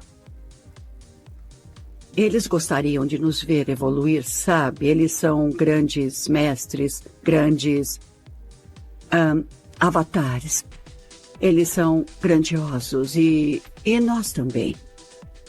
E precisamos aproveitar todo o nosso potencial. Precisamos mesmo aproveitar todo o nosso potencial em todas as pessoas. Hoje, ainda estamos vivendo como se estivéssemos sozinhos no universo. Enquanto centenas e milhares de pessoas veem artefatos estranhos pelos céus há 5.000 anos. Então, de certa forma, a ideia de que os antigos alienígenas finalmente cumpriram um ciclo completo até o século XXI mostra uma verdade que os governos reprimiram no século XX. Isso é muito irônico. Há muitas teorias diversas e conflitantes em torno da ideia de que astronautas alienígenas visitam a Terra há séculos. Mas talvez a prova esteja no lugar mais óbvio de todos. Eu não acredito que extraterrestres antigos astronautas sejam o elo perdido. Eu acho que eles podem muito bem ser o início do elo, o elo que ajudou a alterar geneticamente os seres humanos, o elo que iniciou nossa civilização como nós somos hoje. É bem possível que eles tenham vindo aqui, visto alguma criatura e dito, quer saber? Vamos desenvolver isso. Pode levar mais de 10 milhões de anos para que essa coisa fique inteligente. Então eles nos criam e somos inteligentes agora, não somos? Universidade Temple, Filadélfia, 1992. O professor de História, Dr. David Jacobs, lança seu livro Vida Secreta. Após mais de 30 anos coletando dados e entrevistando centenas de indivíduos que afirmavam terem sido abduzidos por extraterrestres, Jacobs se convenceu de que alienígenas estavam usando a Terra como um laboratório genético para criar uma nova espécie de híbridos de alienígenas com humanos. Examinei cerca de 150 a 175 casos diferentes de abdução e me convenci de que eram verdadeiros. De que as pessoas realmente eram abduzidas. E todas dizem a mesma coisa. E é global. São colocadas numa mesa. Procedimentos são realizados nelas. Frequentemente são levados para outras salas, onde veem bebês que parecem estranhos, parecem um cruzamento entre bebês humanos e alienígenas. A pergunta é, os humanos estão sendo manipulados para se tornarem uma espécie híbrida? O que vamos começar a ver nas próximas décadas é a concretização de um plano dos extraterrestres para finalmente transformar humanos em seres celestiais.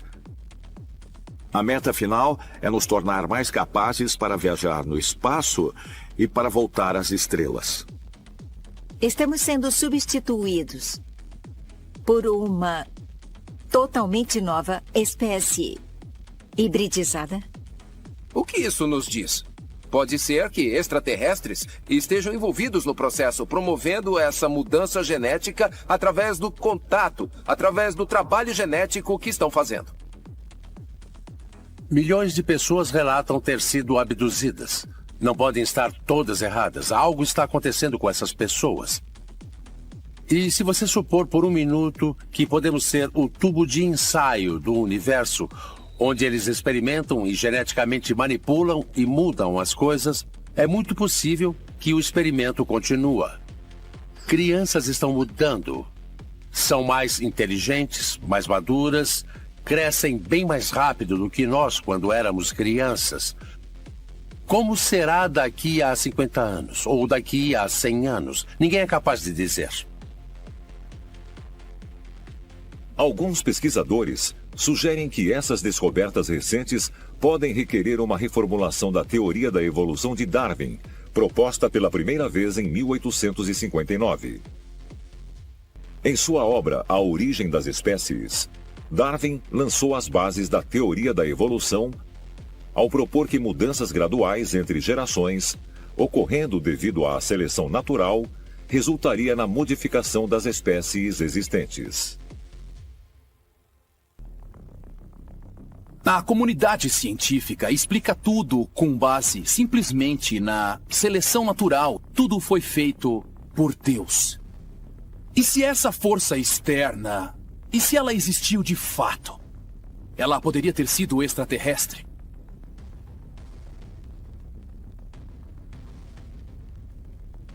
É possível que a evolução dos humanos e até os hominídeos pré-humanos não tenham sido inteiramente o que Darwin propôs?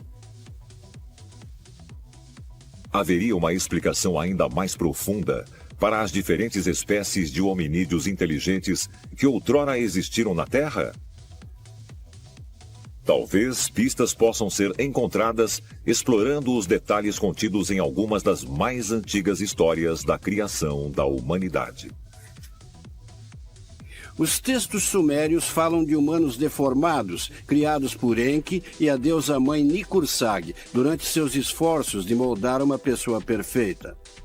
Ao todo, 6 proto-humanos foram feitos antes que eles chegassem ao que queriam. As histórias de deuses criando múltiplas versões do homem, nos antigos textos sumérios e outros escritos, podem ser relatados do que realmente aconteceu na Terra em um passado distante? E nesse caso, quem eram esses deuses? Há uma boa chance de que os primeiros humanos foram possivelmente manipulados geneticamente por extraterrestres avançados, tentando formular e criar a espécie humana perfeita. E se no fundo de tudo estiver o conceito de que o planeta em si foi um campo experimental, e que todos esses diferentes modelos chegaram ao Homo sapiens, que houve todos os tipos de modelos feitos por manipulação de DNA por não humanos da categoria extraterrestre? As difundidas mitologias sobre a criação de vários protótipos humanos podem ser relatos reais de um experimento extraterrestre, não de um processo constante de evolução gradual, pois também sugere que deve ter havido um mecanismo desconhecido em ação.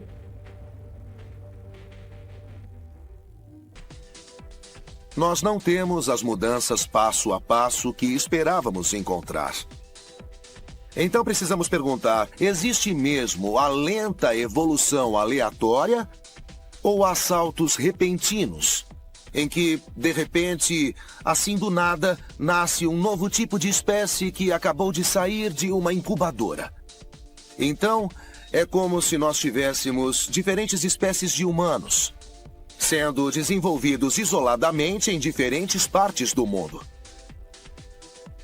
Eu sempre disse que a Terra é um planeta de experimentação, onde você se isola numa certa área e pode realizar seu trabalho em paz e com privacidade.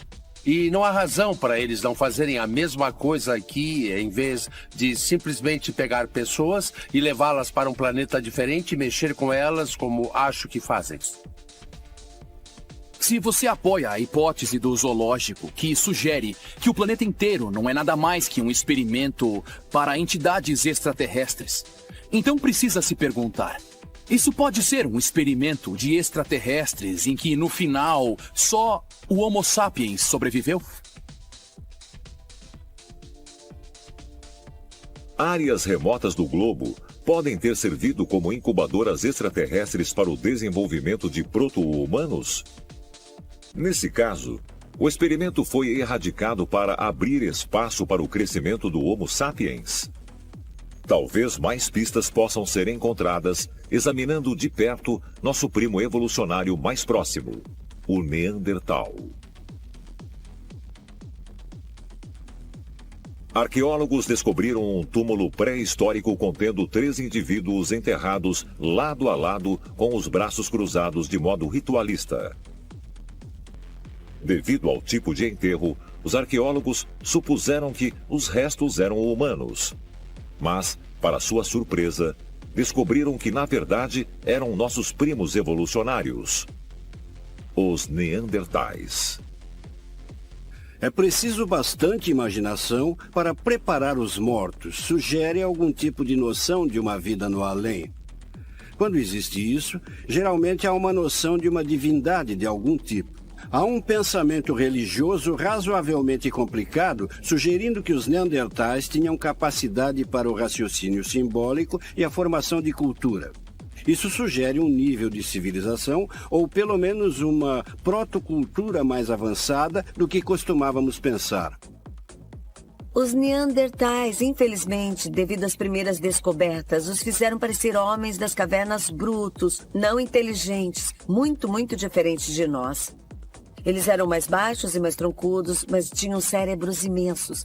Claramente tinham roupas, cuidavam dos dentes e dos velhos. Eles eram muito inteligentes. Em 2014, os cientistas analisaram materiais de 40 sítios arqueológicos para determinar uma data de extinção confiável para os Neandertais. A data a que chegaram foi 40 mil anos atrás, sugerindo que eles coexistiram com o Homo sapiens por pelo menos 1000 anos. Mas por que eles se extinguiram? Considere a possibilidade de que essas diferentes cepas hominídeas deviam ser mantidas geologicamente separadas umas das outras, por áreas de terra consideradas vastas demais para que eles finalmente entrassem em contato uns com os outros. E por causa disso, os Neandertais tiveram que ser eliminados ou retirados do planeta para evitar que isso acontecesse.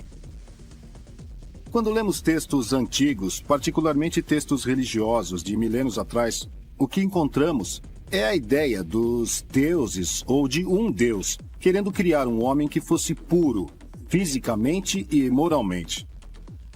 O que também encontramos são relatos de que a ira de Deus ou a ira dos deuses se abateu sobre nós, por essencialmente sairmos dos trilhos, digamos. E poderíamos argumentar que esse é um exemplo da intervenção extraterrestre. E, essencialmente, tentando purificar de novo a espécie. Isso pode ter envolvido exterminar porções significativas dos primeiros humanos e recomeçar. Os Neandertais nunca souberam que seriam substituídos pelo Homo sapiens. A humanidade seria o resultado de um experimento extraterrestre? Regiões isoladas da Terra poderiam ter servido como laboratórios até o momento em que uma espécie foi escolhida para continuar? E essa manipulação genética poderia ainda estar ocorrendo até hoje? Talvez logo seja revelado que nós também somos humanos experimentais, servindo como o mais recente elo na cadeia de uma evolução direcionada e sendo preparados para um futuro ao lado dos nossos ancestrais alienígenas.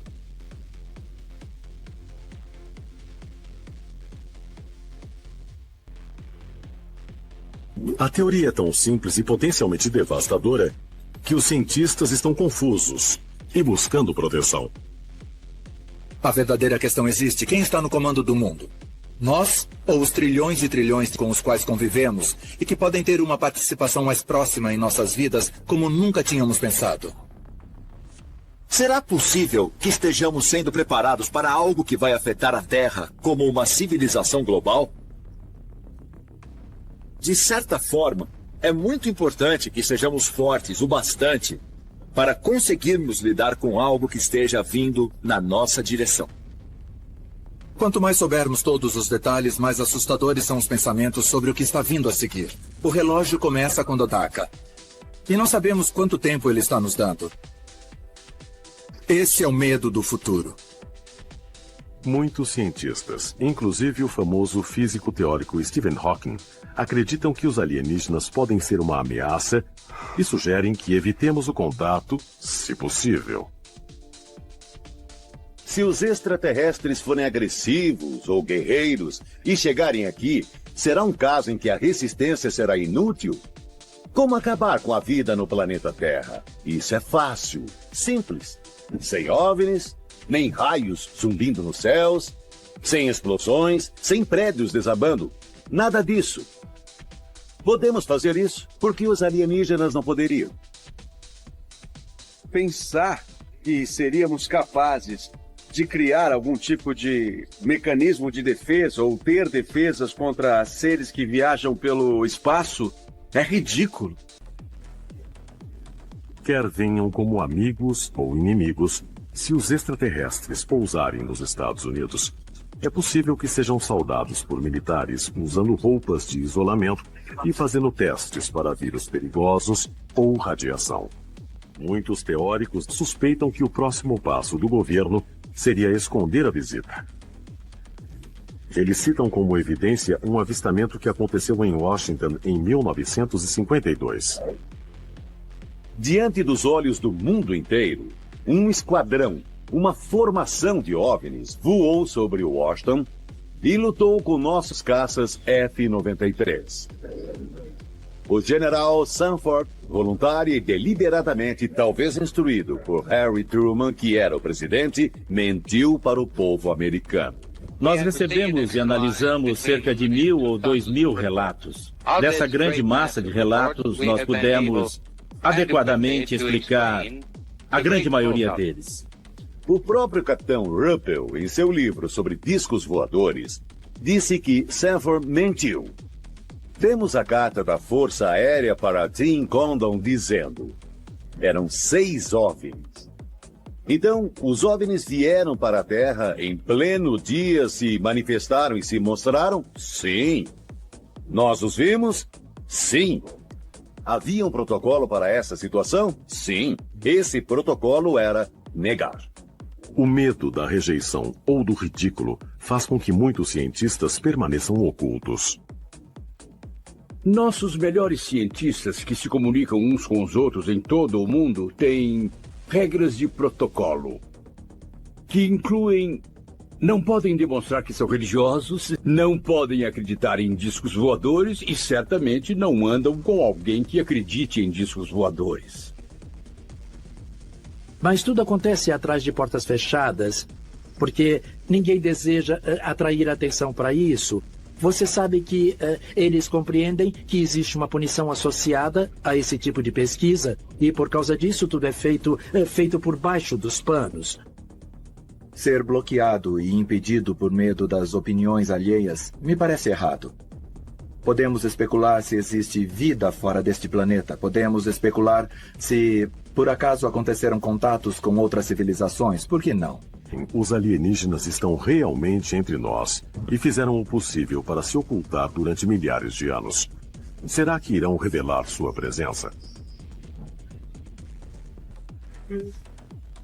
O que acontecerá se fizerem isso? E se já estiver acontecendo? Se fizermos contato com uma civilização extraterrestre, seremos os calouros da turma. Seremos aqueles que estarão no fim da fila no quesito inteligência. Então, eles vão nos ensinar muitas coisas e, ao contrário, nós não teremos muito a lhes ensinar. Quando mais cientistas admitirem abertamente a probabilidade de que haja vida inteligente em outros pontos do universo, a crença de que os alienígenas nos visitam também será mais aceita. Um obstáculo para aqueles que desejam a divulgação de todas as informações relativas aos OVNIs é o fato de que a maioria dos cientistas acredita que o estudo dos fenômenos alienígenas é um pouco mais do que ciência marginal.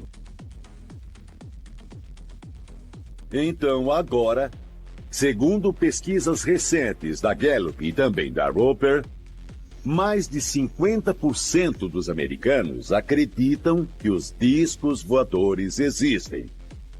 E quase 50% acreditam que o governo sabe que os discos voadores existem e que o governo esconde os fatos. Mas se uma visita alienígena for inevitável, quem seria escolhido para falar com os ocupantes da nave? Quem representaria melhor todas as nações e os interesses da Terra? Se eles pousarem na Terra, acho que devemos enviar os melhores líderes mundiais que sejam os mais abertos e razoáveis, mas que também possam se defender contra os alienígenas se precisarem. Na minha opinião, esse é um dos motivos de termos as Nações Unidas. Sim, ela evita guerras e envia alimentos. Mas, por outro lado, imagine só o Conselho de Segurança reunido para lidar com alienígenas. Uma imagem em um telão nas Nações Unidas. A resposta é que acho que isso aconteceu nos anos 40 e que esse foi um dos motivos de Roosevelt e Eleanor Roosevelt terem se empenhado na formação das Nações Unidas, substituindo a Liga das Nações. Alguém tinha que enfrentar os alienígenas. Essa ideia de que nossos líderes, eleitos ou não, devem falar em nosso nome, não acho necessariamente que faça sentido. Existem muitos outros que podem ter ideias melhores do que as das pessoas no governo. Atualmente, não existem protocolos oficiais para uma visita alienígena. Mas alguns acham que o contato é iminente e que os líderes mundiais precisam planejar o evento.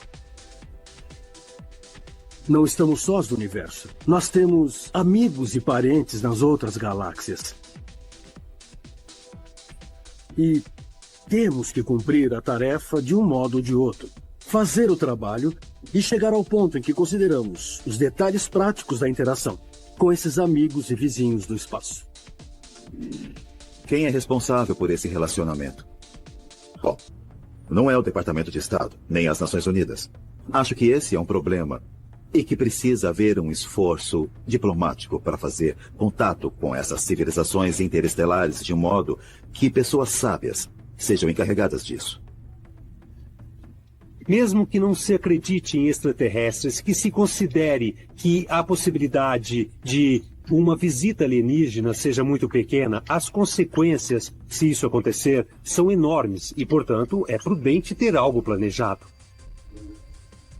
Pessoalmente, eu acho que seria muito empolgante. Seria como a primeira vez em que os exploradores vieram da Europa para as Américas e descobriram uma nova cultura e tiveram que interagir. Esperemos que não se repitam as coisas ruins que aconteceram e que seja uma experiência positiva e que possamos aprender com isso. O que aconteceria depois de um contato extraterrestre é pura especulação. Mas quase todos concordam que o mundo que conhecemos mudaria drasticamente. O resultado seria que os sistemas de crença ortodoxos fundamentalistas de todas as religiões iriam desabar. Isso colocaria em questão as origens da raça humana, as histórias do Gênesis e muitas outras crenças. As estruturas do governo e as bases da religião seriam abaladas. Mas em 2008, um anúncio surpreendente foi feito por uma fonte inesperada, provando que milagres como os alienígenas existem de fato.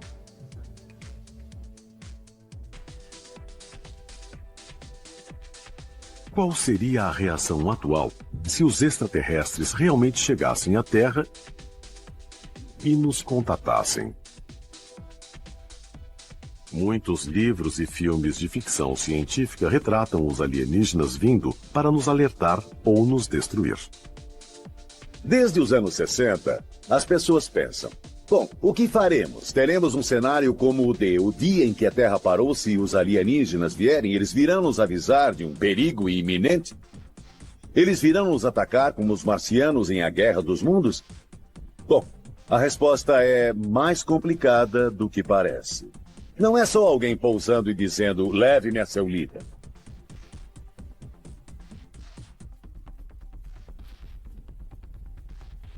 O consenso atual é que se os extraterrestres aparecessem amanhã, eles seriam hostis. E iam querer nos escravizar e lutar contra nós e nos destruir e todas essas coisas loucas.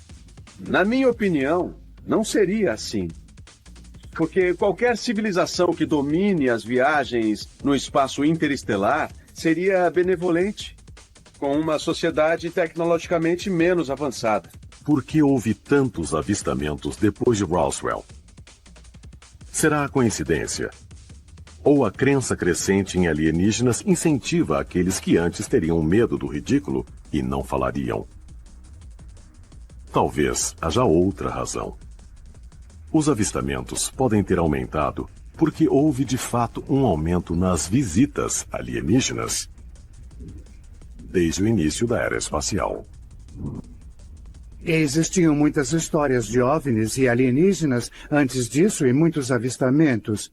Eles não eram muito divulgados antes também porque a Segunda Guerra Mundial estava sendo travada. E como agora houve uma queda e há mais espaço nos jornais, por assim dizer, isso ajudou a divulgação do assunto. Existem muitos benefícios pelo fato de aceitar os vizinhos de galáxia que venham nos visitar. Existem relatos de tratamentos médicos que foram realizados em benefício de várias pessoas que tiveram contatos. Existem tecnologias energéticas avançadas. Dizem que algumas passaram por engenharia reversa e são usadas pelos militares. Existem tecnologias de comunicação. Realmente, qualquer área de nossa vida pode ser afetada de modo benéfico ao aceitar que existem essas outras pessoas lá fora. Que elas têm informações e conhecimentos que podem nos ensinar e que seriam benéficos. Tudo vai depender de como a descoberta acontecer. Se de fato for uma transmissão de rádio, podemos esperar uma coisa. Se houver de fato algum tipo de visita que combine com as crenças sobre OVNIs, será uma outra coisa. Mas, em geral, acho que as pessoas estão muito mais preparadas para, como podemos dizer, o contato. Muitos dos que acreditam que o contato é inevitável sugerem que os governos devem se preparar. Esse é um campo de estudo chamado exopolítica. A exopolítica traz a questão: qual deve ser nossa resposta a essa situação, considerando a sociedade? Não necessariamente falando de governo, mas como indivíduos, como podemos estender a mão da amizade?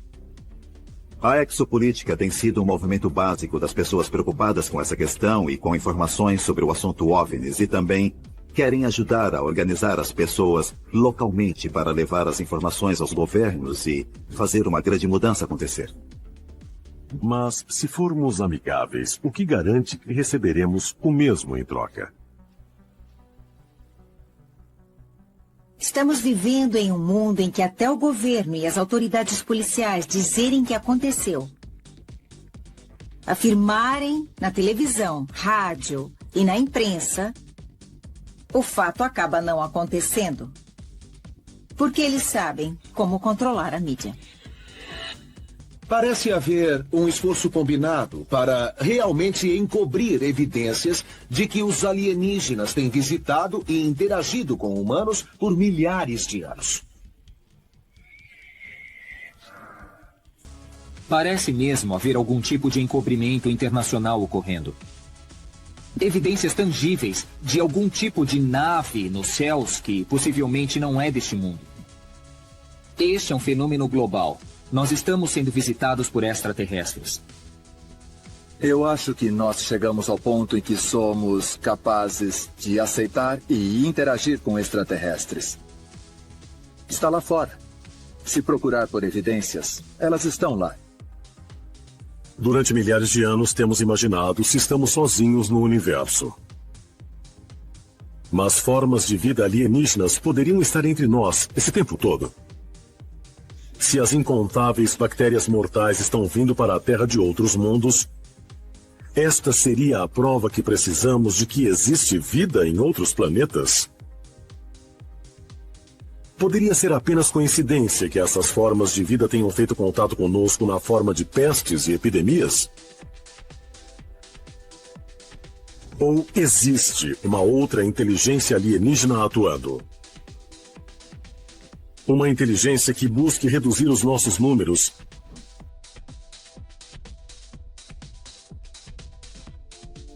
ou talvez nos preparar para algo.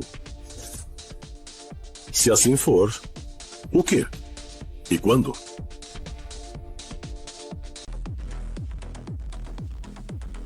Na verdade, muito da história humana é questionável. Quanto mais se volta no passado, mais essa história, que é ensinada nas escolas e universidades, parece um tipo de conto de fadas. Nós temos lógica, temos intuição e temos nossos sentidos. E nos limitarmos ao caminho científico é um erro. Podemos enviar pessoas à Lua, podemos planejar viagens a Marte, podemos fazer celulares. Mas não conseguimos explicar as questões fundamentais que devíamos responder. De onde viemos? O que devemos fazer aqui? Para onde vamos?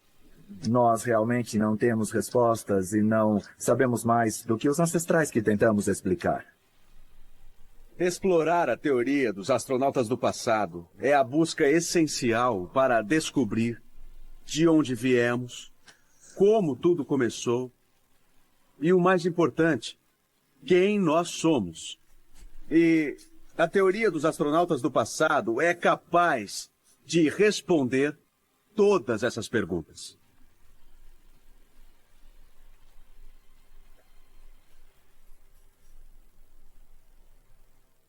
Será que os alienígenas do passado ajudaram a moldar nossa história? O que poderá acontecer quando eles voltarem? Quem eram? Por que eles vieram? Que pistas deixaram? Aonde foram? Irão retornar?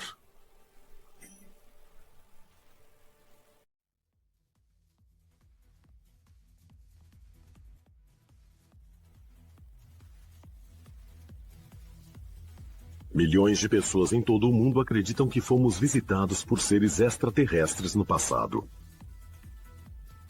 E se for verdade? Será que os alienígenas do passado ajudaram a moldar nossa história? Será que deixaram pistas, algumas ocultas e outras bem visíveis? Será que podemos encontrar evidências?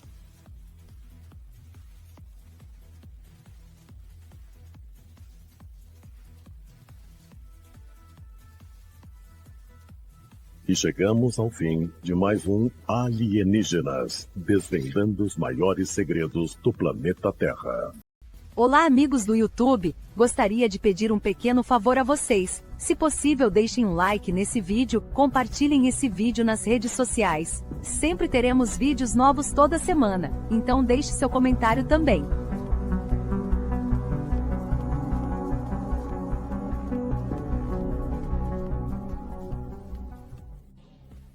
Olá a todos! Se vocês gostam do meu conteúdo, não se esqueçam de conferir minha playlist e podcast com meus vídeos longos. Assistam e obrigado pelo apoio! Então deixe seu comentário também.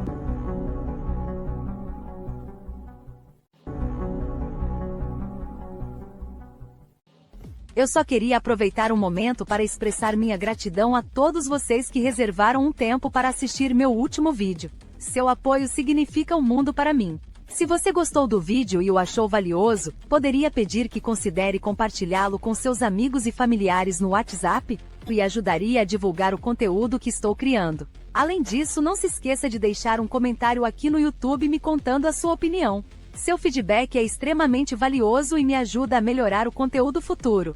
Mesmo um simples emoji de polegar para cima seria muito apreciado. Lembre-se, a participação aqui no YouTube é fundamental para indicar à plataforma que o conteúdo é relevante e envolvente. Então vamos continuar a discussão e fortalecer ainda mais essa comunidade.